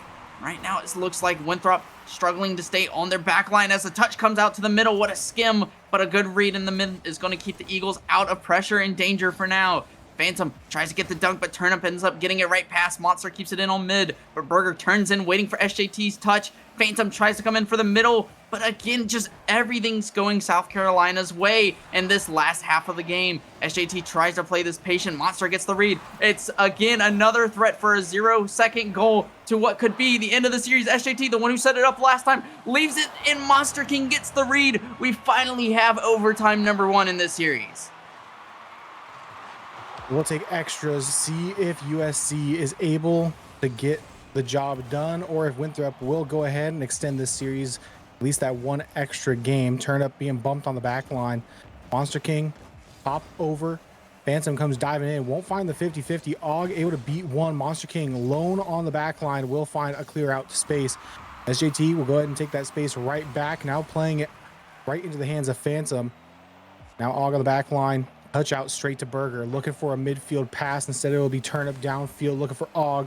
Another shot from the mid. Phantom able to get the ball out before the demo comes through, and they're able to turn right back around, pop it high for Monster King. Backboard was open, but missed touch out into the corner. Now Phantom grabs that boost away from Turnip. Berger dunked, and now AUG looking back again. Infield pass, a little heavy-handed off the pinch. Turnip looking for a bump. Delays Monster King well enough. SJT to grab possession and play this one through the skies.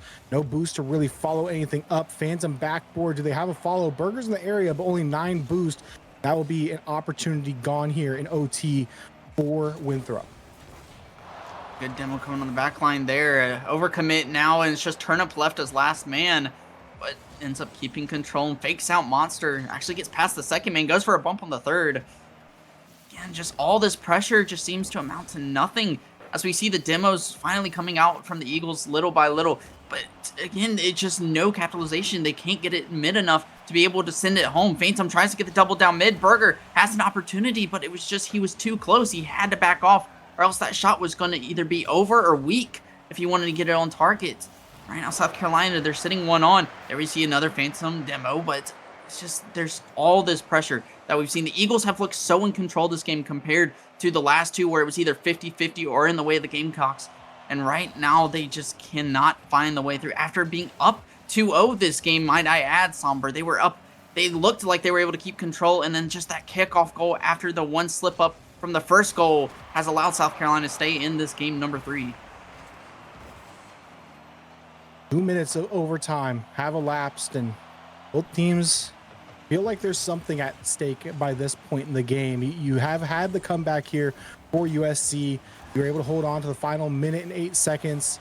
AUG, a little bit awkward here. We'll put it into the corner. Monster King back out to Berger. A nice pinch out from AUG on the 50-50.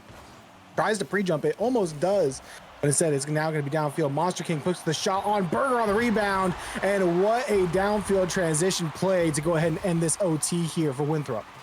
That's the team plays Winthrop needs if they want to win. I know I was talking about how well of a solo team play they are and they do well when they solo play, but those team plays as well just look so beautiful when they come together. And right there, the 1, 2, 3, just trusting each other. Burger sitting mid, just waiting for that ball to fall into his hands, and it did indeed, finishing that one. And Winthrop get their first win of this series, but they still need 2 more to get the reverse sweep. USC only needs the 1, and they are looking hungry for that win. Even being down 2, they still find a way to come back and make it a game.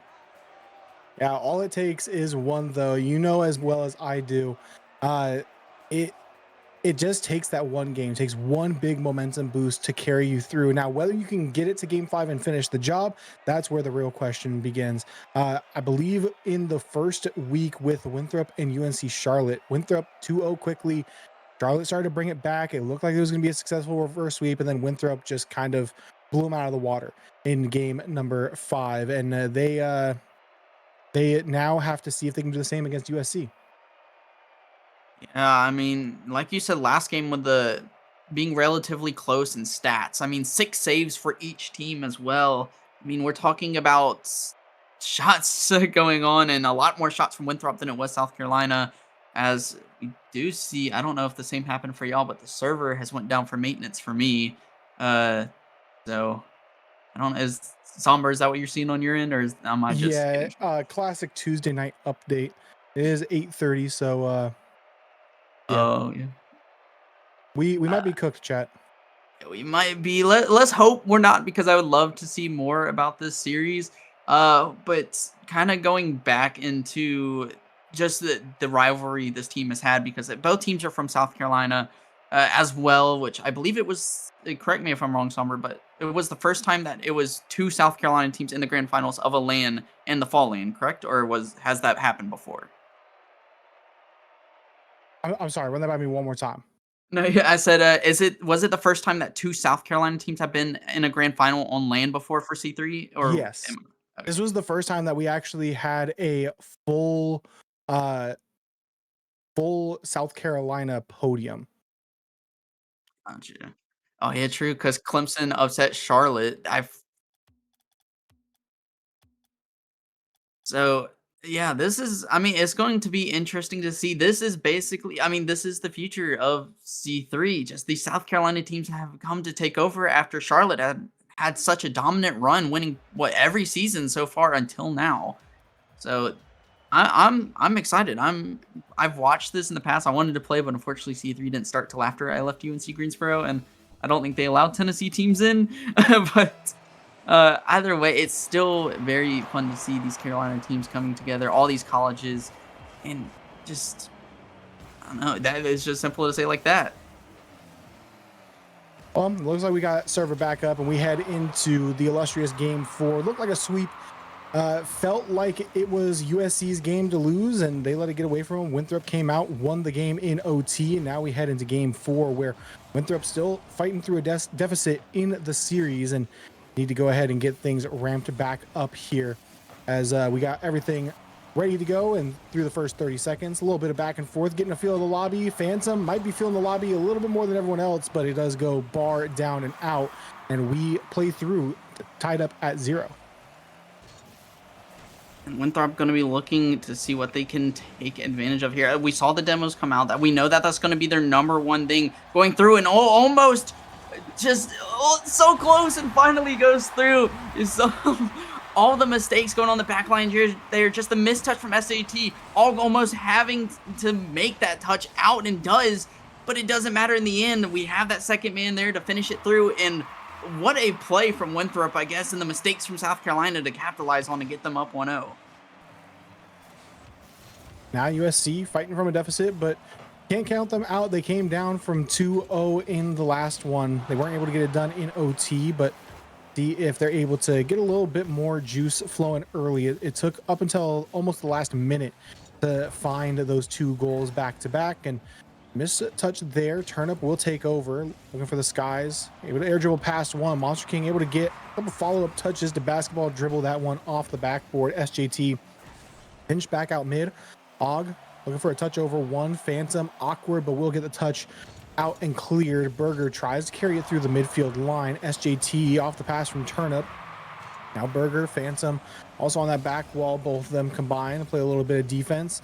Counterattack play is on, but an early go from Burger means that this one will stall out. Turnip, free shot, Phantom defends it, was just off target as well. Og gonna put up another heat check, and right now USC, the shots feel like they don't have that same type of tenacity that we're used to seeing from them. It looks like they are just playing a little bit slower, or maybe Winthrop just adapting to the pace here throughout the opening 3 games.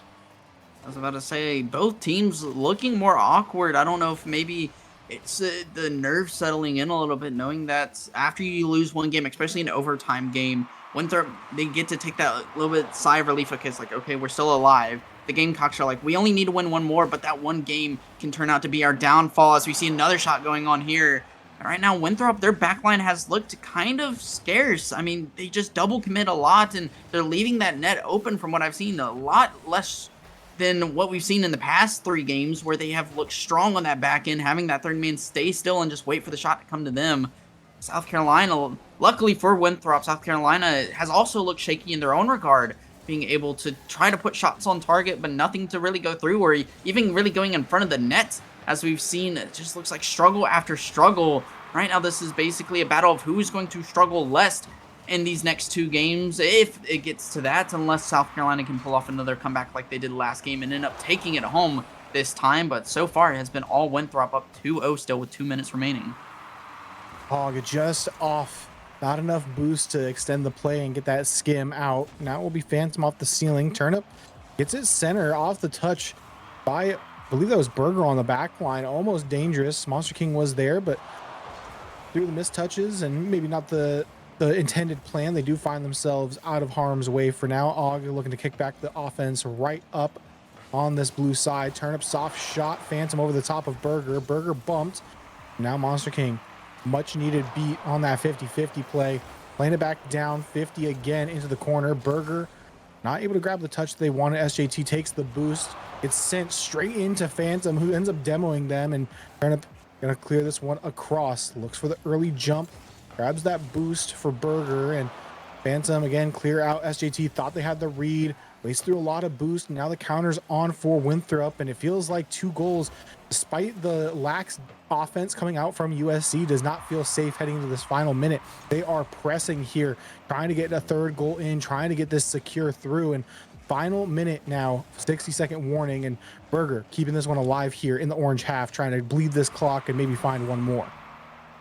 Yeah, South Carolina has put a lot of pressure, but I will say Winthrop must have heard what I said, because their defense, ever since I've said that, look a lot more strong, especially the rotations. They're being very tight. They're staying on that back line. Maybe a shot goes through, and I just can't say anything without a goal going through for Winthrop. I mean, they look so strong, but you see right here, Burger just not able to get off the backboard and go for that. He had no boost, didn't know what to do, and all it's going to be is a free tap in from Og, and that's going to set South Carolina up with another opportunity to come back in this game once again. Yeah, maybe something off the kickoff again. Lose out to SJT, full tank of boost. Trying to play it over the top. Double tap. Does not find the angle. Tried to get it on that 0 angle. It will not go through. Pressure again. Trying to be built here for Winthrop. Trying to play through this corner. Og calling off their teammate. Looking for a dribble. Gets the demo. SJT with a good 50. Turnip has the boost to track this play down. Rips a shot from outside the box. The bump is good, and Turnip gets the equalizer. USC, 2 goals is not enough. They find the comeback again. South Carolina is like the Grim Reapers of the C3. It's like you think you see all daylight ahead, and next thing you know, you feel a tap on your shoulder, Luke, behind you, and they're right there, ready to take over. You might be ahead, but not for long. As South Carolina say, we'll give you a slimmer of hope, but right now it is all in our hands, and we see a 3rd goal here. It's on the back line once again for Winthrop, and they have to clear this one out, or at least drop it with 0 seconds. They opt to drop it. And once again, we see another overtime back-to-back. Is it going to be in Winthrop's hands? Are we going to see a Champions Field somber, or are we going to see a South Carolina win here? Man, that was, I don't know if you caught it, but on that final drive there by USC, Turnip had the shot, but SJT on no boost, just a little bit far ahead, didn't want to give up anything off the clear from the defense, but they had a shot. They could have been able to find the touch out and probably ice this one on 0 second yet again, like they did in game number 2, but instead we see overtime once more. Opening 30 seconds, and Winthrop looks to establish some offense here, but now from the midfield, Og touch out Boost Starve on their own side. Monster King now 1v1. Turnip will cut off the play and try to chase this one down, but Burger launching touch back out mid. SJT off the dump off, taking it up sidewall. Plenty of boost to burn through, plenty of boost to work in. He goes 1v2 and off the play from SJT. They get it done. Winthrop did their best to extend the series, but 4 is all they'll get. I think we now know what Winthrop's kryptonite is. It's going up 2-0 in a game. Just they had the lead. All they had to do was hold on. But South Carolina, within the last minute of the game, are just like, you know what? Let's turn it up. Let's finally lock in a little bit more. And that's exactly what they did. They can go from making mistakes here and there at the very beginning, just little by little, just tiny mistakes that allowed those 2 goals. And then finally they were like, okay, this is how they've been playing. This is how Winthrop has been able to counter us. Let's do it right back to them. They get aggressive. All gets that bump. And then just goal after goal leads into the overtime. And this time they made sure not to choke that overtime like they did last game. Yeah, I thought that 0-second or 3-second play that Turnip turned off of to concede to SJT, who had no boost. I thought that was going to be the thing that we look back to when we head to game 5, but they showed that they had the ice in OT, and Winthrop just, again, the adjustments too little too late. In a best of 7, I can see how this team took them to 7. In a best of 5, you got to make those adjustments earlier after game 2, where you clammed up on defense so well, but your offense still lacked that edge. It was tough. It was real tough, but GG's, that was a great series. I feel like with series that end in 4 after it looked like it was going to be a sweep are never really that entertaining. It's usually like kind of a 1-0 or a 2-1 game. But that was a really entertaining 4-game series, and we got an interview cooking up on the back end. We're going to go ahead and get it all set up. We got SJT from USC coming up shortly, so we're going to throw this one to a quick break. Stay right there. We got SJT coming up next.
Welcome back in, ladies and gentlemen. Told you that'd be a quick one. We got SJT joining us here in the booth for a winner's interview. First and foremost, SJT, congrats on the win.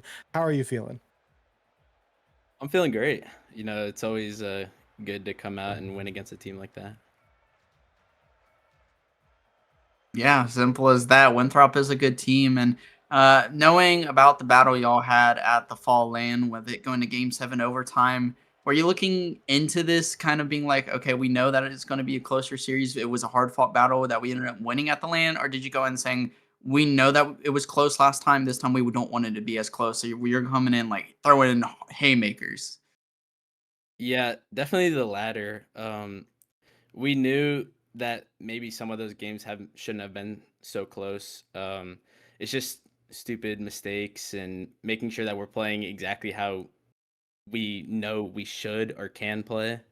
And we do that. Teams like that are no problem for us.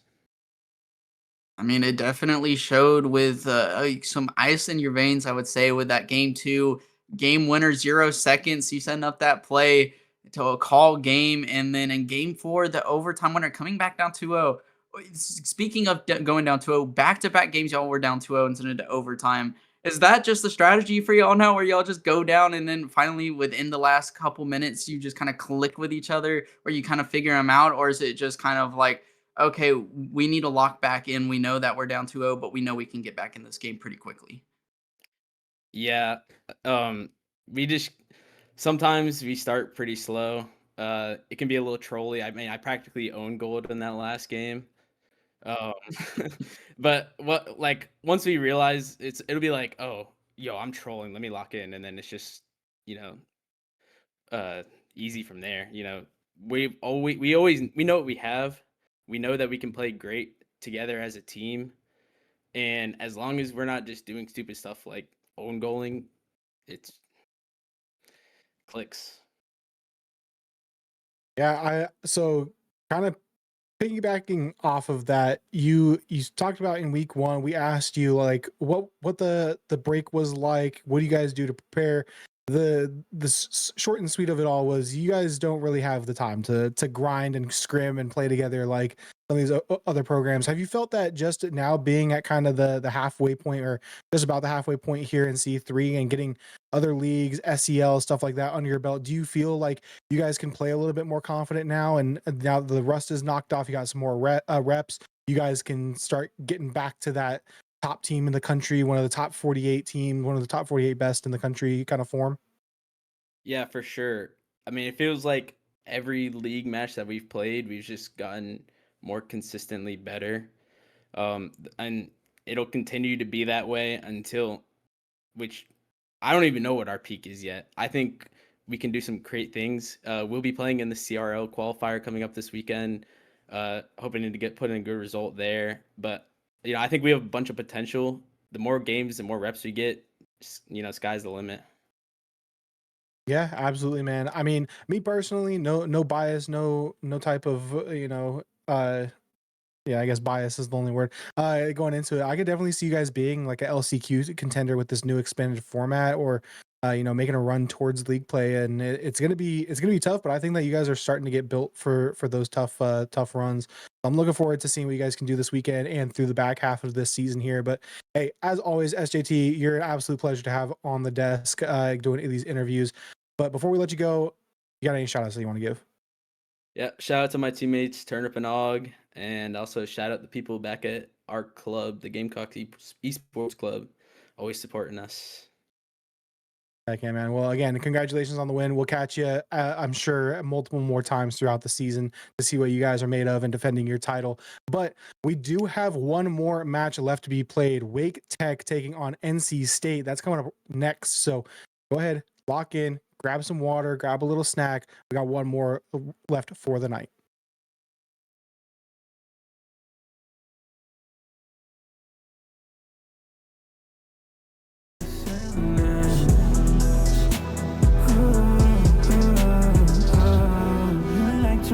Silence, baby, so do I.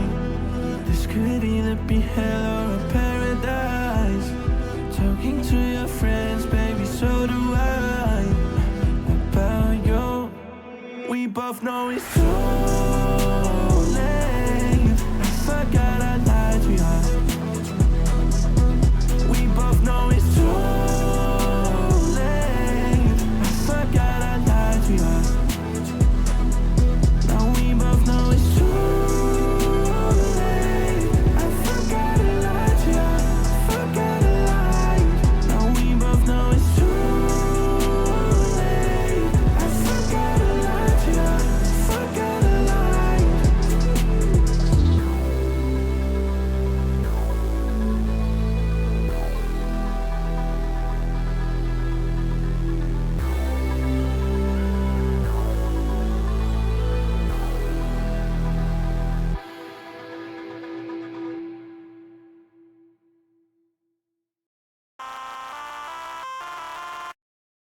myself another bottle, I don't even check the price. Black jacket on me, looking cute, make sure she looking twice. I don't even wanna go out. Boy, on a real hesitation creeping in. But you look so good and I know what you're offering. Phone's lighting up, but I'm just gonna let it ring. Yeah, my phone's lighting up, but I'm just gonna let it ring. Is it the liquor in my system? My desire's not so real. Got me caught up in this rhythm. Draw me in and make me feel. Draw me in and make me feel. My name is Nate, and I'm the founder of the C3 Esports League, and I just wanted to take a quick moment to tell you about why C3 was created and where it's going to be heading in the near future. So C3 was created with a few things in mind. The first one being bridging the gap between the Carolina esports community and the academic institutions and teams that compete within it. Originally, there were no local leagues or local competitions really for these teams to go out and compete against one another and really showcase what Carolina esports can be. The second thing was also to give these students and collegiate competitors opportunities to learn shoutcasting, broadcasting, league operations, and management, and honestly just getting that competitive feel and showcasing what they can do on a competitive stage. Unless you're one of the top 1% universities in the nation, a lot of these students don't even get those opportunities and the chance to really represent what they can do themselves. And the third thing was to really show what esports can do whenever it's backed by the community and what a grassroots organization can really do. That community backing is crucial for almost everything esports related. So C3 is really trying to showcase a new era of esports and how it should be done with that backing of the community. Whether it's the players, whether it's the normal staff and volunteers helping us, or it's the institutions themselves, a league cannot survive without that community backing. Hey y'all, Coach Sathy from NRG Esports here, and today I'm here to endorse C3 Esports and their objectives as an organization. As a former professional player and current head coach, I understand the needs of both professional players and competitive hopefuls alike, and C3 Esports has that extra developmental step that playing the game on its own will not provide. Soft skills such as honest and effective communication, teamwork, and working within a structure are just some of the benefits for those partaking in the league on both the playing side and the tournament organizing side. I hope those watching the video will research for themselves what C3 Esports is and engage with their mission. As a North Carolina native, I'm proud of what they've done, and I'm excited to see what they continue to do. Hey everyone, it's Jen, also known online as Lemon Kiwi. I'm an esports commentator for over 10 years, and I wanted to show support for C3 Esports and all the work they do in the Carolinas, because this kind of grassroots platform is what makes esports actually grow. This gives an opportunity for students to have structure, real competition, and to develop before that big spotlight hits. And it's where players learn how to compete, how to communicate, how to take the game seriously. And that foundation is what turns passion into something sustainable. And it's not just about winning games, it's learning how to show up for your team to improve and to be responsible for something, to represent something bigger than just yourself. And I think what C3 Esports does is an amazing opportunity, a great platform, and I hope it gets all the support it needs. And that's what I'm saying here, right? It's that C3 Esports exists to create real sustainable pathways for students, schools, and partners. We're not chasing trends. We're not chasing one-off activations. We're building infrastructure that allows communities to grow, to compete, to thrive long-term. That's what makes this different and why we see such a lasting impact in the community. Hi, I'm Blake Mr. Epic Phillips, and leagues like C3 play a pretty pivotal role in the current and future state of collegiate esports, because at the moment the disparity between top funded programs and programs that don't receive much, if any, funding at all is growing pretty rapidly. And so opportunities for players outside of the top 0.1% of a game's player base are starting to dwindle, and these are opportunities like playing on LAN, which is something that all collegiate esports athletes should have the chance to do at least once in their careers, or just playing in a league where they've got a reasonable shot at winning or even competition to play against. And so the responsibility of hosting platforms like that has fallen on regional and local organizations like C3, and they do it on a level that is on par with a lot of professional organizations that receive serious amounts of funding and sponsorship. So it's seriously important that leagues and organizations like C3 at the regional local level stick around for as long as we want collegiate esports to prosper. And also, big shout out to the C3 group. They have consistently been working in the background, and not many people pay attention to their league. We try our best to bring eyes to them because I love what they're doing. We love what they're doing. Nate also does a really good job of posting on Twitter all the time about it. Like, they're doing such a good job. And as a regional and as state-based leagues go, they are one of one. Hi, my name is Josh Piccolo, better known online as Somber. I am a collegiate and professional Rocket League commentator and analyst. I want to take a moment to highlight the importance of the grassroots collegiate Rocket League circuits, especially here with C3. The role C3 plays in the growth of the collegiate scene by having highly competitive regional competition not only helps players develop locally, but nationally as well, now boasting 3 teams from the region who made the top 48 nationally.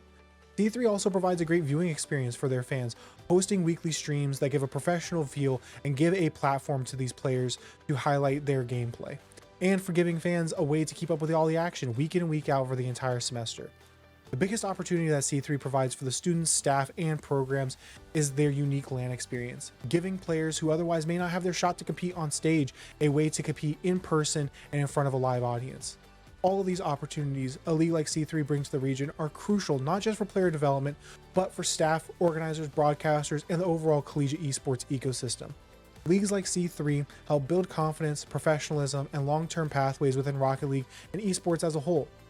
By investing in local talent and accessible competition, C3 has strengthened the region to have some of the best talent in the nation. It's elevated the level of play in the esport and has already helped shape the path forward for collegiate Rocket League in the Carolinas. Hey folks, it's me, Spaceman. Today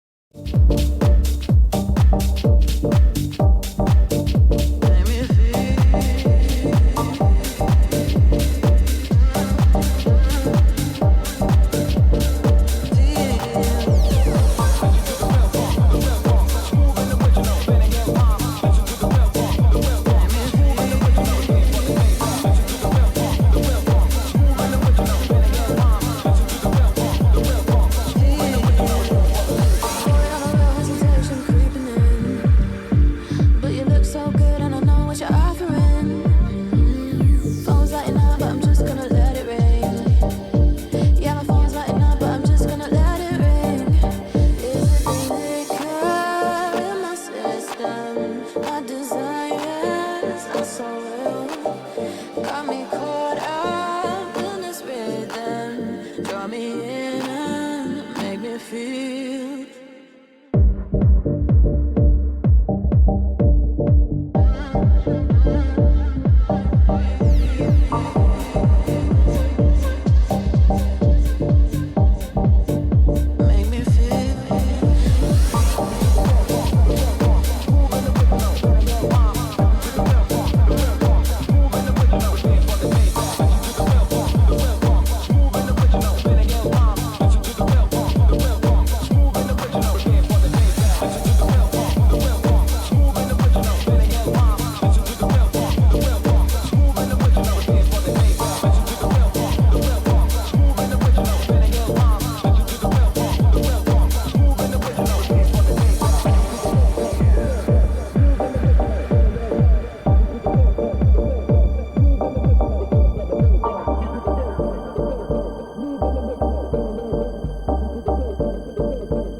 And we are back. One last match on the docket, and it should be a good one. NC State, the current #1 team in standings, versus Wake Tech, who I've heard a lot of buzz about this Wake Tech team and what they're capable of and what people think they'll be able to do this season here in C3. I feel like the sweep against Clemson kind of showed that they're going to be one of these teams that are going to be fighting through 6th through 10th here. But still a good showing from them to play a team like Clemson the way that they did. And I'm excited to see how they do here against the Wolfpack. Yeah, the Wolfpack are a team that, in my opinion, they started a little slow last season, and they came into the LAN on the lower side of the bracket pretty much in that 5 through 8 category. And then they started picking up, finished 2-1, finishing second in their bracket and ended up losing to, I believe it was Charlotte on the lower end. I could be wrong about that. But still, they looked a lot better towards the end of the season is what I'm trying to say. And right now they've looked really good going into the spring split. And Wake Tech is going to be one of those teams where it's kind of the same situation. How consistent are they going to be? They're a team that has that potential to make it to LAN, to be up there. But are they going to be consistent enough throughout this spring split in order to make it there? Or are they going to fall flat like they did last season, not even making it to the LAN in top 8?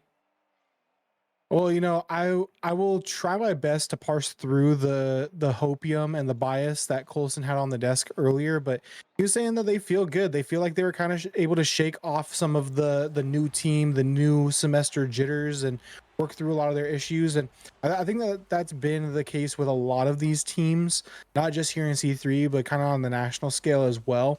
From what we've been able to see is teams have taken this break. They've had a new third coming in from fall. They've had new rosters, whatever it may be. They took the time and used it wisely for these teams that were still not the most dialed in come end of fall. The teams that were kind of solid, they took the break. They took the much deserved rest. But some of these other teams, they spent time grinding. They spent time developing that chemistry a little bit more, working through some of the issues. And I think that's what we're going to see here with NC State. This Wake Tech team is going to be at least a little bit of a challenge for them. This is going to be my first time getting live eyes on them. From what I've seen, they're going to provide resistance. And I think that these are the type of teams, much like CIU with the first match of the day, where we see these teams that should be 6th through 8th, maybe 6th through 10th, and how these new squads are going to come in and test them to see if they can be the gatekeepers of the top end. They were a playoff team come LAN in the fall. Can they go ahead and cement themselves back into that? They are the #1 team, but their competition up until this point has not been the most quality. Wake Tech is going to be their first team that is going to make them have to stretch their legs a little bit. And NC State's a team that I've seen, they've been grinding even if it's been on their own. I've seen some of them actually in my lobbies and twos running it, and they are grinding to make sure that this team gets up there in those rankings, and they stay up there in those rankings. As you said, they're currently the #1 ranked team in the C3, and they're looking to keep it that way with a win here if things all stay according to plan. But right now, it all relies on them. It relies on them keeping themselves together, working as a team, working cohesion, seeing that potential that we've seen from them in the past. And it has to stay that way, or else this team is a team that can also plummet. But I don't see that from them because they have looked so good recently. And like we said, coming out of that LAN, that's where that kind of spark kind of showed, because it was on their home turf. They kind of wanted to represent for the home crowd, and now that they're here today trying to fight through the spring to possibly go back into their home crowd again at NC State or wherever the lane might end up, still they're looking to be that top team to show that they deserve to be here and they deserve to be treated with respect. Yeah, I agree 100%. I think that this team is going to be, when it's all said and done, one of the teams fighting for a minimum of a top 6. If things go their way in a playoff bracket and they're peaking, like, yeah, I could potentially see a top 4, them being able to beat out a Clemson or a team like that to get into that tier of teams. But I think that top 6 is what this team should be shooting for. And with the form that they're in to start off the spring, I could see that happening and coming to fruition. But we get to see now with the first of many tests to finish out this season, the halfway point, you get a little bit more resistance here with Wake Tech, and see if NC State is able to show why they are still a perfect team. That's something we did not mention earlier too, is 6-0 so far through their games. Can they keep that perfect record alive here? Now, Wake Tech is going to be looking to try to destroy that. As you said, with that 3-0 against Clemson, they're going to be looking to at least take one off, but we all know that in the end of the day, the win is what they're looking for, but might not come through as here comes the double pass. But again, just the passes look great so far for NC State. It looks like they're trying to start off hot, but they got to finish those opportunities if they want to win this series. And here goes Rocket trying to float through the sky, but Trout gets that one on the back line. And it's again, just all the pressure has led for NC State so far, stuck on this blue half. Wake Tech trying to find a way out, but it is all the Wolfpack, and right now this Wake Tech team has not found anything onto the orange half. Yeah, as far as getting their own offense started, it's still yet to be seen what they have in their back pocket and what they have at their disposal here. But so far, minute 15 into this game, a flurry of shots, granted a couple of them hitting crossbar, but defense holding well enough for Wake Tech right now. Trout able to get the read they wanted on that ball. Ventus, another heavy-handed touch coming out for NC State, still trying to warm up into this game one and get their fine touches and getting a little bit more control on the ball. Bread and end up driving that one back to their own side, but it will end up being a little bit fortunate as Gilmore is able to find the clear out. Maple looking for Ventus off the sidewall, wants one more. Gilmore able to intercept. Ventus fakes the touch, forces it back out to Rocket. Rocket puts a shot on, and Bread diving save with no boost will find the go-ahead there. And Gilmore again launched downfield, maybe a little bit of an overcommit coming out from NC State, and a little pace put behind on the countering attack. And we see Wake Tech take the lead. Yeah, I was going to say the Wolfpack need to be a little bit careful here, because I like the over-aggression from them. It shows that they're confident in each other to make these types of plays, but they can't be too overconfident, or else that could come back to bite them. And as we see right there, that overconfidence of committing all three, trying to keep that pressure, comes back to bite them indeed, as we see it be just a bang goal down the field for Wake Tech. But luckily, that aggression goes right back into the favor of the Wolfpack as the bump comes out from Maple after the 50, or excuse me, the bump doesn't come out from Maple, it comes out from Ventus, but either way, Maple gets a good 50 to finish that one through. Yeah, a little interesting that the bump comes from behind and you're still a little bit out of the play, even if that bump doesn't come through. But good on NC State getting the response goal out of the way quickly here, as you still have over half the game to play. Nice touch from Rocket, looking for the maybe pinch off Ventus, ends up just being a dump off pass, and now Maple all the way back. Rocket rotating through their back line, touch out to the back wall. Rocket will be able to launch downfield. Ventus on the pre-jump, looking for three-man passing play, will find the touch, but Maple no shot to be had. Gilmore down for Trout, intercepted by Rocket. Back out mid, and Trout will go ahead and just put this one to the sidewall for safety. Maple, early jump coming out from Bread, forcing the play underneath, and Ventus there to play cleanup. And a great solo opportunity for Maple, capped off by a right place, right time teammate. The NC State find 2 in a row. I can see why their mascot's the Wolfpack, Somber, because right now they just look so well versed together. I mean, the passing plays coming out left and right, they are just nonstop looking for each other. The three-man weaves are coming through, and that 1-2 passing play off the backboard is just so pretty to see, and it's just so much pressure that has been sent on this blue half. And right now, Wake Tech still trying to find their ways out. They found it out one way by just banging it downfield, but right now that is not seeming to work, as NC State's adjusted just enough to where those opportunities have yet to come again. Right now, it's just Wake Tech sitting on their back line, waiting to see what NC State's going to do, and then finally when that ball comes to them, they might be able to make the touch out, but it doesn't matter because that second or third man from NC State's just there to follow. Like right here, another shot goes on and speak it into existence, Somber, and there's another goal. Yeah, it looks like finally that confidence is also playing with a little bit of anticipation. Having the confidence not just to go for these things, but the confidence to read your teammates. And that's now the second play in a row where just a couple good 50s, having faith in your teammate to get that touch, and you're just going to go ahead and camp underneath the ball, camp in the right spot to go ahead and knock it in. 3-1, 90 seconds to go, and Wake Tech looked to get aggressive off the kickoff. Trout not able to find the bump on Maple. Infield pass cut off by Trout. Good staying in the play, but dead man on the back line puts it right into the post. But again, Maple right there, just sitting mid. Honestly, you see Rocket go up, you think, worst case scenario, it bounces out, and that's exactly what happens. You're right there for a cleanup. Now make it 4-1 here for NC State. NC State is taking this one and running away with it in game number 1. Just they're all in position no matter what. Even if they don't think that something will go through, the second man is always there just in case for that. It's not that they don't trust each other. It's just the fact of they know that that is a necessary thing in this game. You can't always expect that ball to go into the back of the net, whether it comes because of a save or a hit in the post. You always got to have that second man in rotation, ready to be there at any time, and that's exactly how NC State's playing, and that's why it's working out so well for them to come through. Again, this aggression is just staying on the blue half. We see it clear back into the orange. A double commit comes out, and again, now here we see Wake Tech trying to pick up the pace a little bit. Maybe a pass into a shot, but Maple with a good read to block off that passing lane. Gilmore going to give their life to try to slow down this attack from NC State. Going to do well enough. Again, Trout looking for the clear out. Rocket off the ceiling, gets the dunk. Touch comes out from Ventus, though, at the midfield. 5-1 now, and things just unraveling. Rocket able to get that one over to Ventus. And another just beautiful infield passing play, anticipating where your teammate's going, getting those columns nice and sharp. 22 seconds left. 4 is the lead here for NC State. Now, the midfield control has been all NC State. The field advantage has been all NC State. The goals have been for NC State. Everything so far has gone NC State's way. And Wake Tech, just after getting that first goal, getting the lead within the first minute or two, they just have struggled to even get it back on this orange half.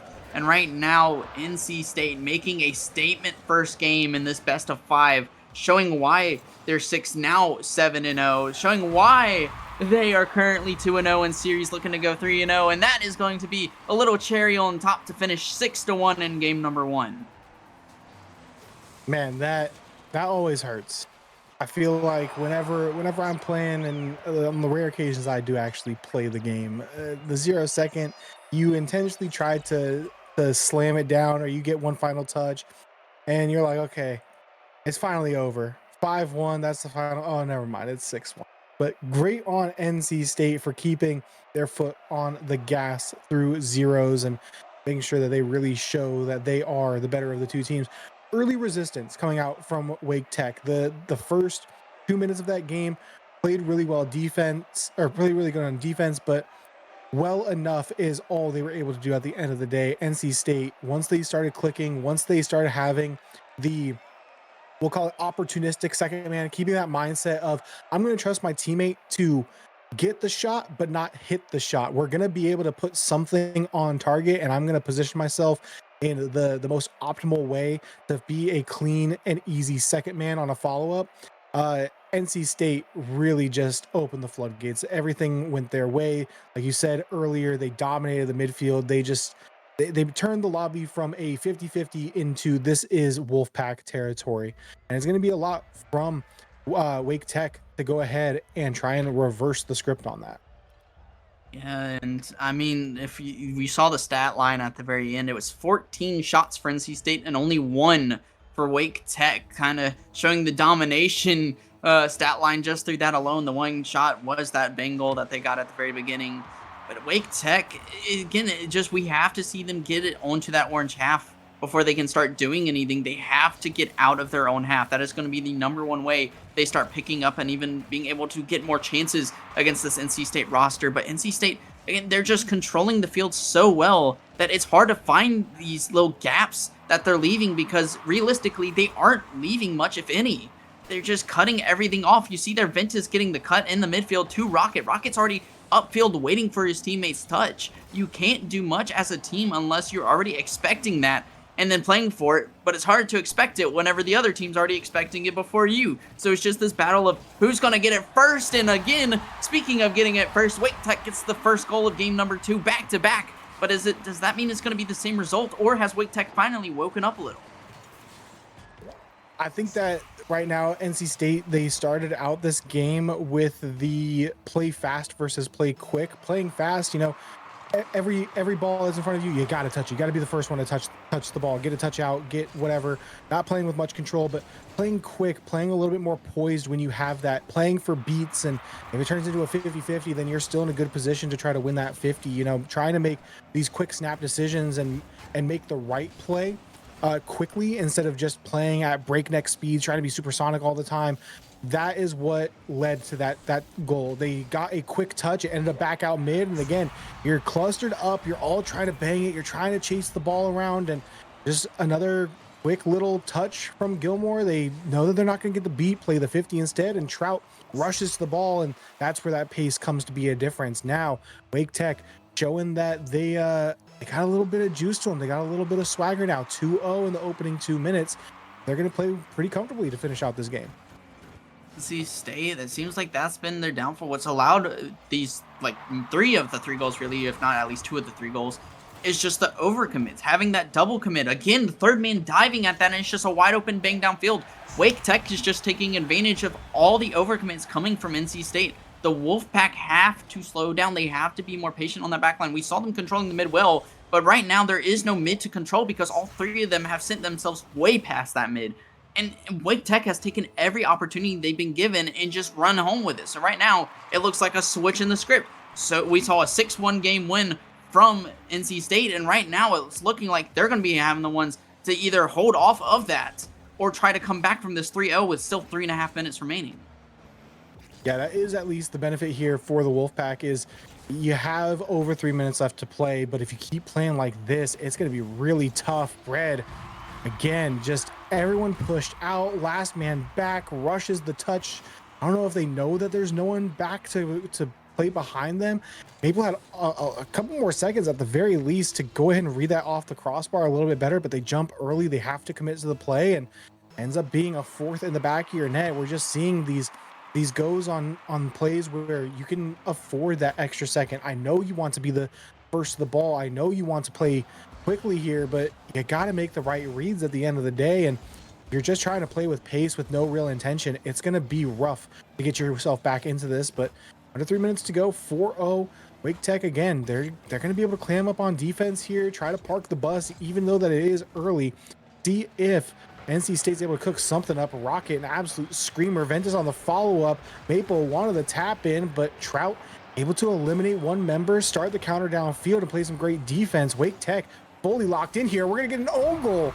Brad, the last to touch it on that 50-50, bumps the last man, or excuse me, bumps, I believe it was Ventus back into this. Yeah, bumps him and ricochets all the way in. 5-0 the lead now before half. We've switched from playing Rocket League to switching to pool. I mean, just what a cue ball touch.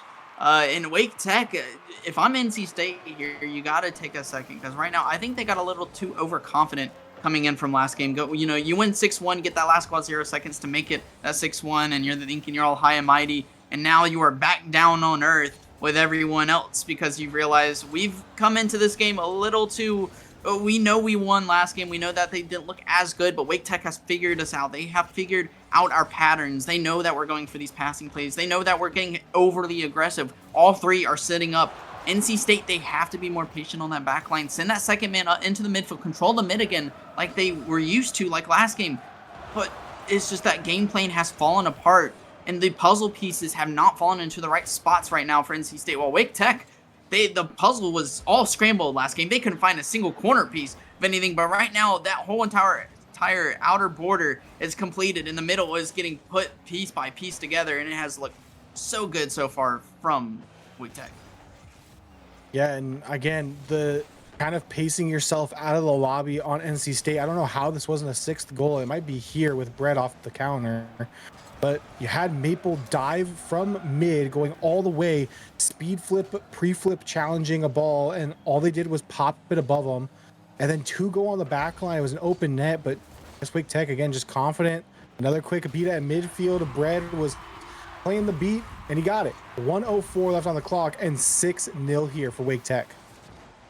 It's just how? Like, I've never seen a game flipped so hard in my life. 6-1 one way to now 6-0 the other way.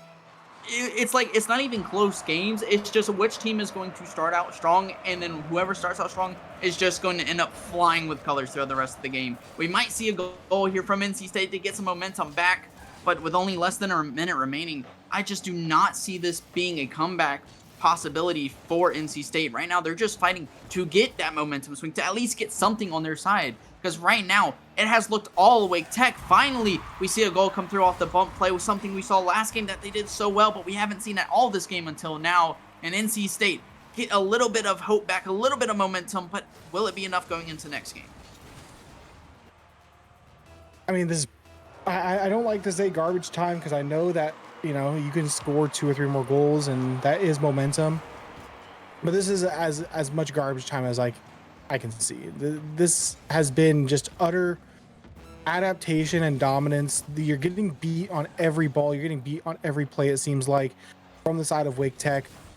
NC State, yeah, you got one. You might be able to tack on a second here in the final 20 seconds, but I think that this has not just been a evening up in the series scoreline, it's been an evening up in momentum as well. You're not really going to be able to grab much of this. It's going to be an even playing field, or at the very least, giving Wake Tech a little bit of momentum, but back-to-back 6-1s to start us off. I don't think that this was on my bingo card here for spring 2026.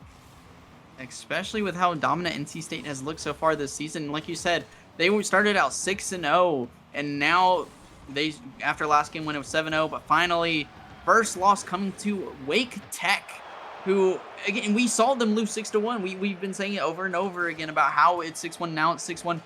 But it's just crazy to me because I have never seen it swing that hard before, where a team can win that dominantly and then lose that poorly. It just shows how much these teams are fighting for, because right now both sides are fighting tooth and nail, but it just looks like it's either one team puts all in and the other team just folds, or the opposite way. The other team puts all in and the other team folds. I think that last game they got rewarded a little bit too much, kind of going all in and pushing all the chips forward on the aggression front. They held down their midfield really well. They were able to go on these early beats and early challenges and find success.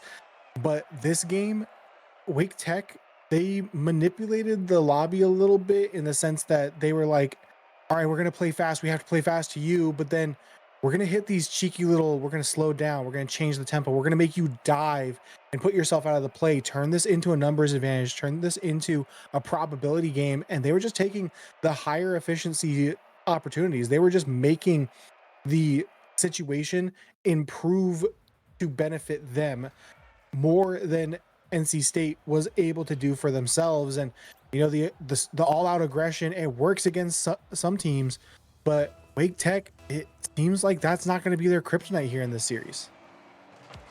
I mean, Wake Tech, right now, I'm just very confused going into this because it's like, I don't know who is going to come out on top of this, because you think NC State is, and then Wake Tech, and almost a great opportunity there from Wake Tech to capitalize on to get their first goal of the game 3 times in a row.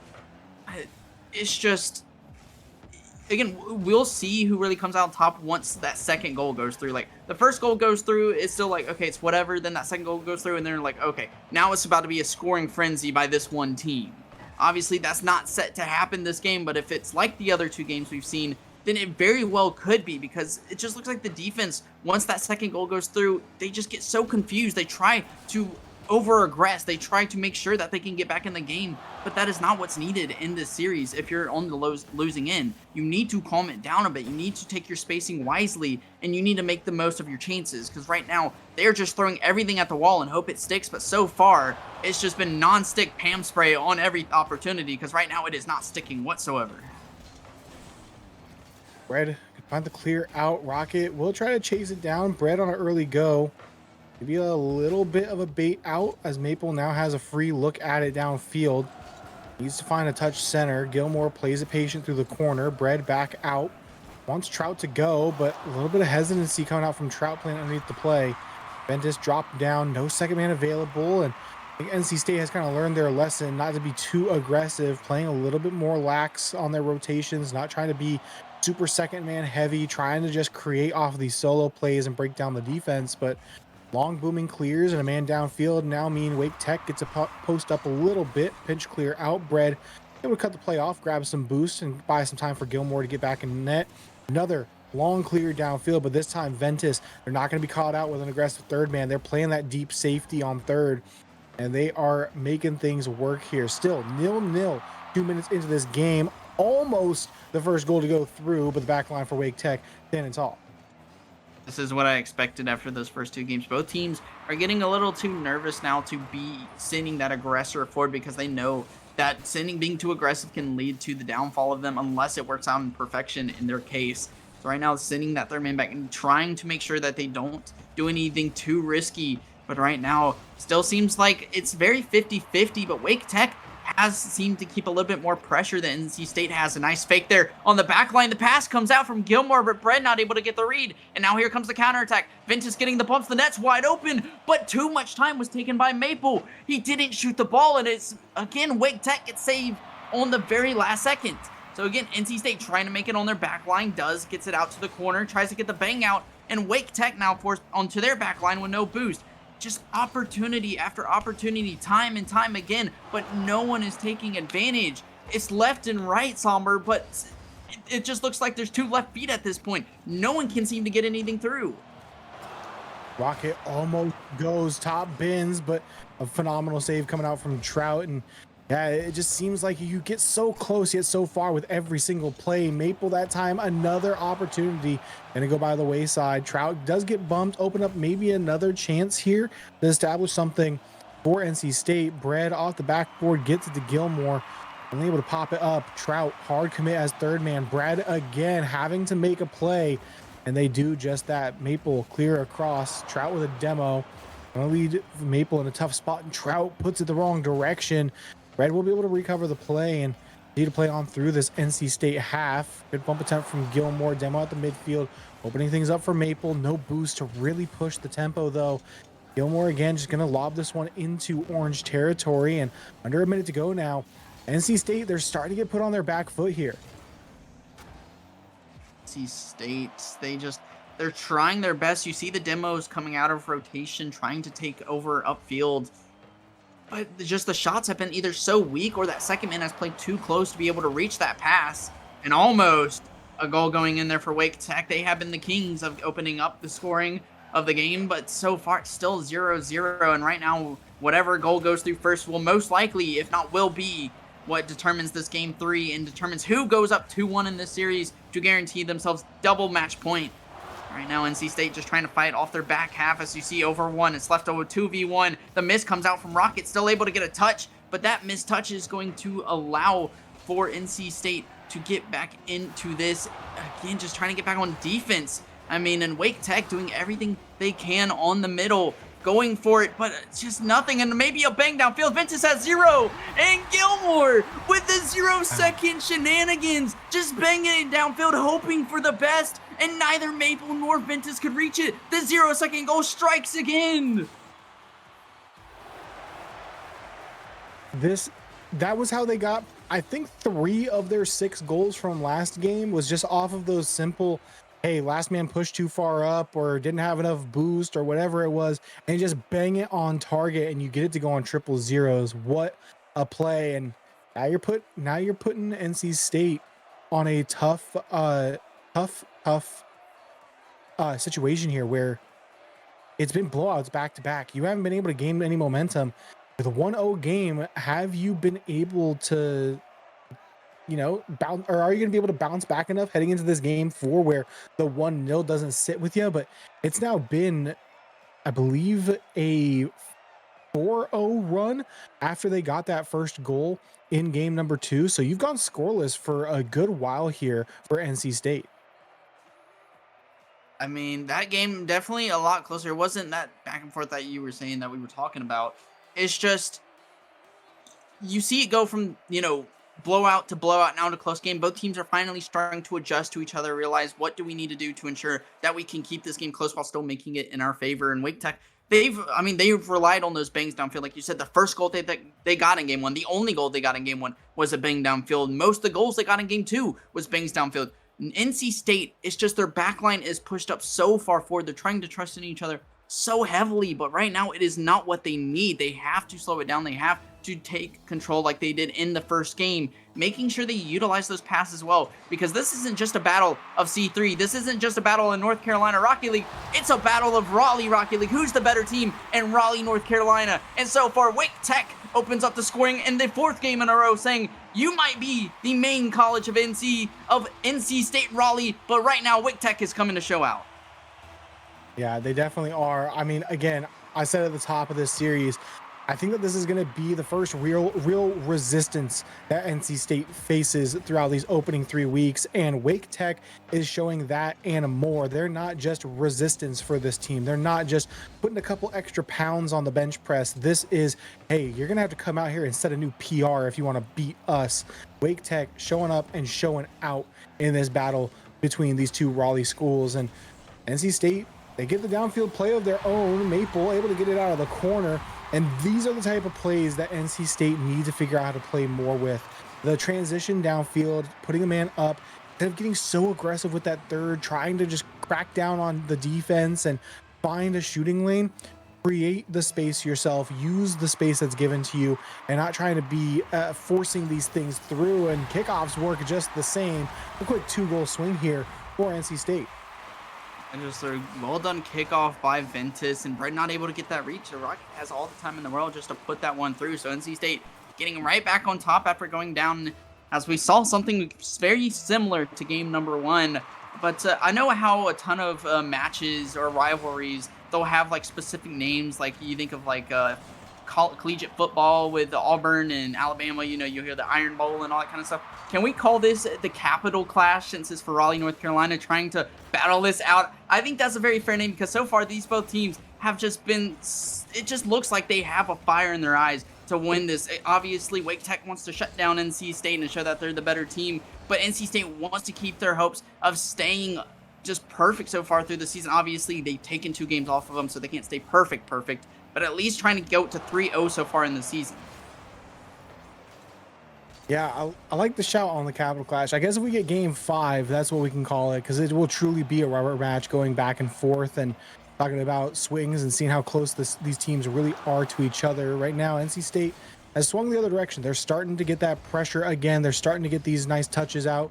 Brad will find a beat and a second touch out of the corner. Gilmore dives in, does get a bump, and this is going to open up the backboard just a little bit. Rocky will get there. Trout on the rebound, though. No boost and a soft clear out. Trout knots it back up at 2 apiece. We're seeing both teams understand either side and then making those comebacks, making those adjustments to switch up and get those goals back. It's no longer one-sided, which we saw in the first 2 games. It's now who is going to be able to take advantage of the mistakes that the other team makes and create their own, with a Rocket soaring through the skies. He doesn't need anyone else, just himself and the ball in his hands. And what a double tap that was to put NC State right back in the lead. What a play from Rocket. The player who has been, I feel like, talked about the most when you talk about this NC State roster, the potential that they have, the type of game that they bring to this team. And they're going to need to have a generational performance here, because this has been back and forth trading blows here in this game 4. NC State trying to force that game 5, and Wake Tech trying to just wrap things up, call it a night early. We see here a touch off the backboard might be an opportunity, but Ventus still floating. We'll find the touch downfield. Gilmore grabs that boost away from Ventus. Follow-up touch from Trout. Backboard it goes. Maple, not the greatest clear out, but does have Ventus downfield waiting for the touch. Deep pass to 1. A midfield boost available. We'll continue to play that low boost first man. Rocket charges in, but will work out to their benefit. Maple was back and now has a downfield pass to Ventus. Shot goes high. Might be able to play a 50 as well. Back in the corner we go. Gilmore. No boost to their name. They're going to just leave it up for Bread. Get the soft clear out. Trout bumping their way through midfield. Gilmore, another soft touch, and resources starting to become an issue. Trout, the only one with back, the only one able to make a play. They're now demoed. Maple putting it back on, and Gilmore able to get back in time, put this one in safety. But it's still growing here through the corner, trying to find that last little push here. Send it by 2. Ventus back down. Rocket doesn't want a full commit. This one, again, just going to go ahead and rinse and repeat through the corner. NC State yet to let up right now as they want to keep as much pressure as possible. They might be up, and usually you see some teams be like, we're up, let's just hold this goal, let's play a little bit safer. They say, no, we want a rerun of game 1. We want to make sure we blow you out of the water. Your 2 wins meant nothing. We want to show why we're the better team, and those were just 2 hiccups. But right now, NC State, they're keeping pressure. Shot might go through again for Rocket, but not able to get the touch. A great 50 comes out. The middle pass goes through from Rocket. Ventus to the backboard, but Maple's in the corner. He's last back. Rocket able to get the cut to ensure that Wake Tech can get this goal. But now it's still in the hands of the Wolfpack. Wolfpack shot high. Maple there, and just in case Rocket was there for just a good luck is just in case. But either way, that is going to be goal number 4 from NC State, and what could be what sends us to game number 5. Yeah, I feel like it's a touch too early to call dagger, but the way that NC State has locked down this midfield, you're going to have to score in a hurry here. Maybe try to set something up off the kickoff. No boost available for Bread. They're going to have to rotate wide back. Still, nothing but pads for them. Now it's Trout. Gilmore also waiting in the wings. They're on low resources. Trout again plays this one out, beat past one, but Maple on the rotate. Go ahead and grab that back can and find a touch back down to the ground. The second one, try to pinch it. Bread looking back out mid, has Trout on the pre-jump. Great communication, but shoots it just too far into that post. And that one will go by the wayside. Back infield they go once more for NC State. Trout chasing it down. Bread a good 50.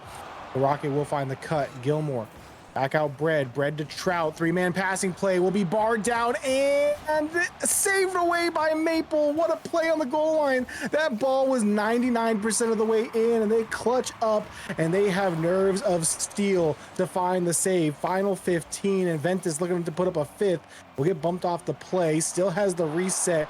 Gilmore. There is no 2-pointers in Rocket League. We will be heading to Champions Field to wrap up the night, and we truly do have the Capital Clash on our hands here. Oh, just how was that not a goal, Somber? I don't know. Was in. That was in. Wake Tech is just, that's a detrimental, just that goes into your head so much to be looking at that and be like, how's that? NC State is counting their lucky stars that that's not in, because even though they still would have been up a goal, that could have been a huge momentum shifter to possibly help Wake Tech get a 4th goal to send it to overtime.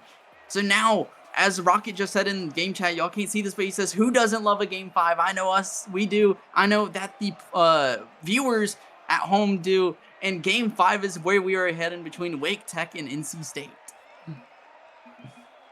Man, I don't know. We need a VAR on that last goal, man. That looked, I was so ready to just be like, and it's in. They get one more on the board, and then they find a way to get the ball out before it crosses that threshold. Man, what a save. And we now head to Champions Field. Game 5, the stuff there, the place where stuff gets a little crazy, stuff gets a little wacky. We get to see here. We've had 2 blowouts. We've had 2 close games.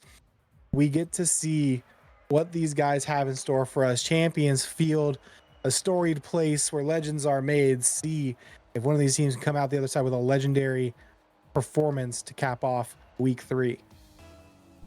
It all comes down to this, Somber. We've seen so far 20 minutes of gameplay, and that wasn't enough to decide it. As we have game 5 here, another 5 minutes, if not more, depending on whether or not there is an overtime. See what team will come out on top on this newly dubbed Capital Clash in this best of 5. But right now, NC State looking to start it off hot, but they end up getting trapped in their own corner. Now Trout with a wide open net, and Wake Tech, all 5 games, they started off the scoring 2 times. It's worked out in their favor, 2 times it has not. The only question you can ask is, which one will it be this time? Man, this wants to get me excited that Wake Tech is able to wake up and find a little bit of momentum early game, but it's exactly what happened last game. They got the early goal and momentum shifted late game 4, but this is a great start to have for yourself. Almost getting it right back. A Maple off the 50-50. Another long ball, but Ventus is able to cut the play off. Rocket looking for a second touch. Does get the dunk down. Gilmore, a little bit of miscommunication with Bread. Will take their teammates' ankles a little bit. Gilmore backwards touch, back up to Bread, dunked by Rocket, back out mid for Ventus, just pop it high, leaving it for 3rd man. All out aggression play here, and it will fall through. Maple from the heavens gets it knotted back up here in the first minute. Trout just looks so awkward. Could have stayed patient on the back line, just waited for the touch, but instead opted to go for the pre-float, just waiting to see if that ball was going to come towards him. Went way too early, and then that just opened up the net free for NC State. We might see a kickoff goal here. Rocket goes in, and just like that, once again, NC State might go down at the beginning, but they come right back to take the lead within the first minute. They're repeating the script from game 4. They got the equalizer and then the immediate follow-up to take the lead. Now it's Wake Tech's turn to go ahead and get one back quickly. Neutral 50-50 kickoff. Trout will be there first. Rocket hop back to themselves. No second man to be found here for the side of Wake Tech. Could have made things a little dicey, but the pinch downfield, Rocket will gain themselves some space. Ventus on a pre-jump forces it out to Maple. Back out mid, heavy-handed touch. Just going to go ahead and put this one all the way to the other side. Rocket will play it slow and win the 50. Looking back out mid. Gilmore, touch out, will meet Ventus, who had, I believe, Bread downfield, already pre-jumping that play. Trout forced back post. Rocket pop to themselves. Get a bump on Gilmore behind and a bump in net. Rocket will have a cleared lane. They just had to beat one. They do just that. 3-1 now here for the Wolfpack. A great fake by Rocket, pretending to go up high and then going down low and trusting Ventus, which Ventus, all he had to do was just sit in the net basically and threaten the other guy, and he was too scared to even get around him because he was getting bumped so much. That's just going to be a wide open net, and NC State now taking that 2-goal lead, somewhere we've seen that they haven't thrown away every time they've been up by 2 or more. They have held that lead and ended up winning the game. So Wake Tech have to put on something strong here. As we see in the midfield, there is a roll 1 between Bread and Rocket, so this makes it a 2v2. Now the question is, who plays better at 2s? Is it Wake Tech or is it NC State? That answers our question. Wake Tech wins the 2v2. Oh man, this is gonna be I have a feeling this is gonna be a nail biter. I love nail biter game 5s, but I don't know how much longer my heart can take it. 3-2 now. The lead cut back down to 1. 3:02 on the clock. Demo off of kickoff. Going to turn this into a brief 3v2, but everyone spawns back in, and we're topped back up on the boost. Double commit by Bread and Gilmore. Top touch out by Rocket. Will end up being a pass back to themselves. Great diving save from Trout, and now Maple. As try to play past one. Trout with a nice beat over the top. Gilmore forcing this back out mid. Another double commit. They do find the win. It won't go punished for now. Rocket. Sidewall touch. Gilmore to intercept. Trout in the vicinity, but will concede the touch to Maple. Not to grab some boost and rotate back. Ventus already quick downfield. Another pop back down to Maple. Rocket last back touch of the midfield to delay. Trout grabs possession. Plays it past one. Stalled 50-50, but Ventus able to come back out with a few of their own and a zap dash downfield. Try to collect some resources, clear across. A little bit of reprieve here for both sides as everyone tries to regain back here at the mid. Wake Tech has looked a lot stronger going into the second half of this game, keeping a lot more pressure than NC State, but NC State still throwing shot after shot on target, but a great diving save by Trout, once again being the man on the back line to save the day, keep them within that 1 goal. So far, they are yet to find that, as Wake Tech, they hit onto that orange half and just crumble apart, as NC State's defense holding stout just for now. The question is, can they hold it for another minute and a half, or can they increase their lead and get at least 1 or 2 more goals to ensure that they can at least have a better chance of winning this game? Number 5. Here comes Gilmore trying to drive it right down the lane through the middle, but no one able to follow it through for him as he gets bumped off. Rocket goes for the bumps, but no one there, so Maple forces the shot on, but a great save by Gilmore clears that out. Again, and Wake Tech trying to find everything they can, taking all the time in the world. Bread's going to be looking for the demo. Trout goes for the pass, but Gilmore doesn't want to overcommit as third. And once again, another opportunity that could have been a shot from the pass goes right into the hands of NC State. NC State could have had the 2-goal lead, but it's off the post and out. And Wake Tech hanging on by a lifeline. Gilmore lining up the double, couldn't get the dunk.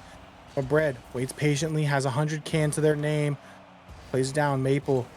Clear out to the sidewall. Pre-jumped by Gilmore. That's a wide open net, and that might just be it. 40 seconds left, and there's a few opportunities. Not able to connect on a couple of these demos. You go early as last man, and right now Wake Tech the momentum that they started to gain here in the final minute just slipping away, and the game right at their fingertips, but not able to take it through.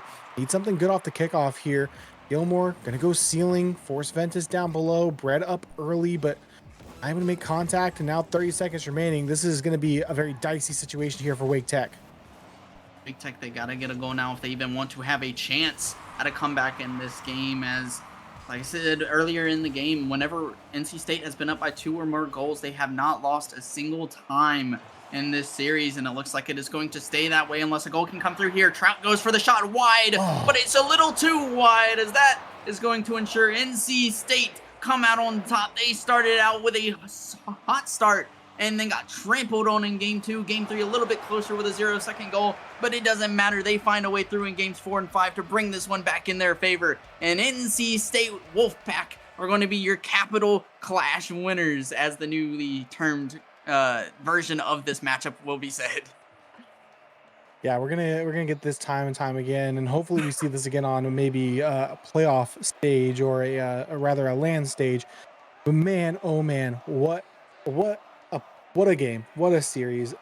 Wake Tech, again, this is my first time seeing them live. From the whispers I've heard behind the scenes, Wake Tech is going to be a team to be reckoned with again this season, and they've shown that they're that and more here, taking NC State to 5. And man, what a way to end off the night, man. Agreed. I mean, can't end it off better than a game 5.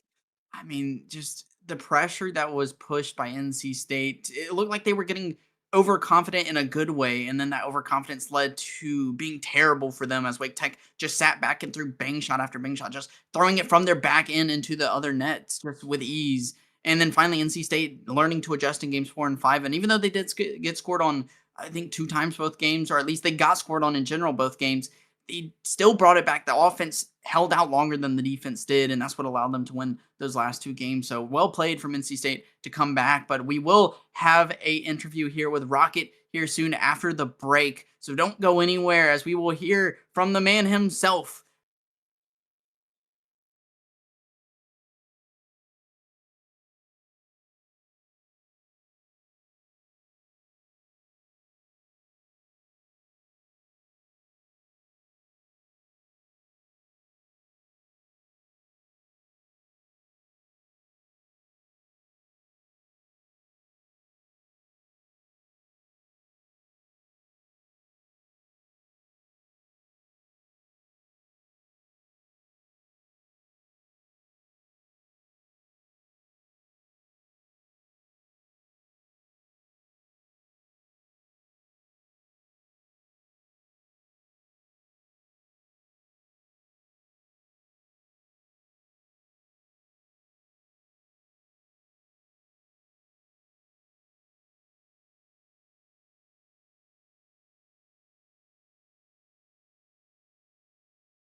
Welcome back in. We got our final interview of the evening here with NC State's own Rocket. Rocket, first of all, welcome into the stream. Congrats on the win. I want to start off just the obvious. You guys won 2 back-to-back after losing on zeros and getting blown out. What was the conversation like in the comms? What was the vibe that gets you guys to have back-to-back comeback 4-2 wins to end off the series? We knew like we had it in us. It was after the second game when we got blown out. We were like, what just happened? There's a lot of unlucky stuff, just like careless things, but I don't know, just keeping confidence, talking to each other, like, hey, we know we got it. Just taking like a reset, little mental break, stand up, stretch, drink some water. Yeah, that's pretty much what it took. Yeah, I mean, y'all definitely looked locked in those last two games, especially the first game coming out swinging, winning 6-1, something insane to do in the series. And I don't know if you heard the what we were saying on stream during, because I was presume you were more locked into that than on the stream itself. But this we kind of dubbed the Capital Clash because y'all are both from Raleigh. So going in, I don't know if this would go in too much, but did y'all think about Wake Tech being from Raleigh and being like, okay, we have to prove we're the better team, not only from North Carolina, but from Raleigh in general?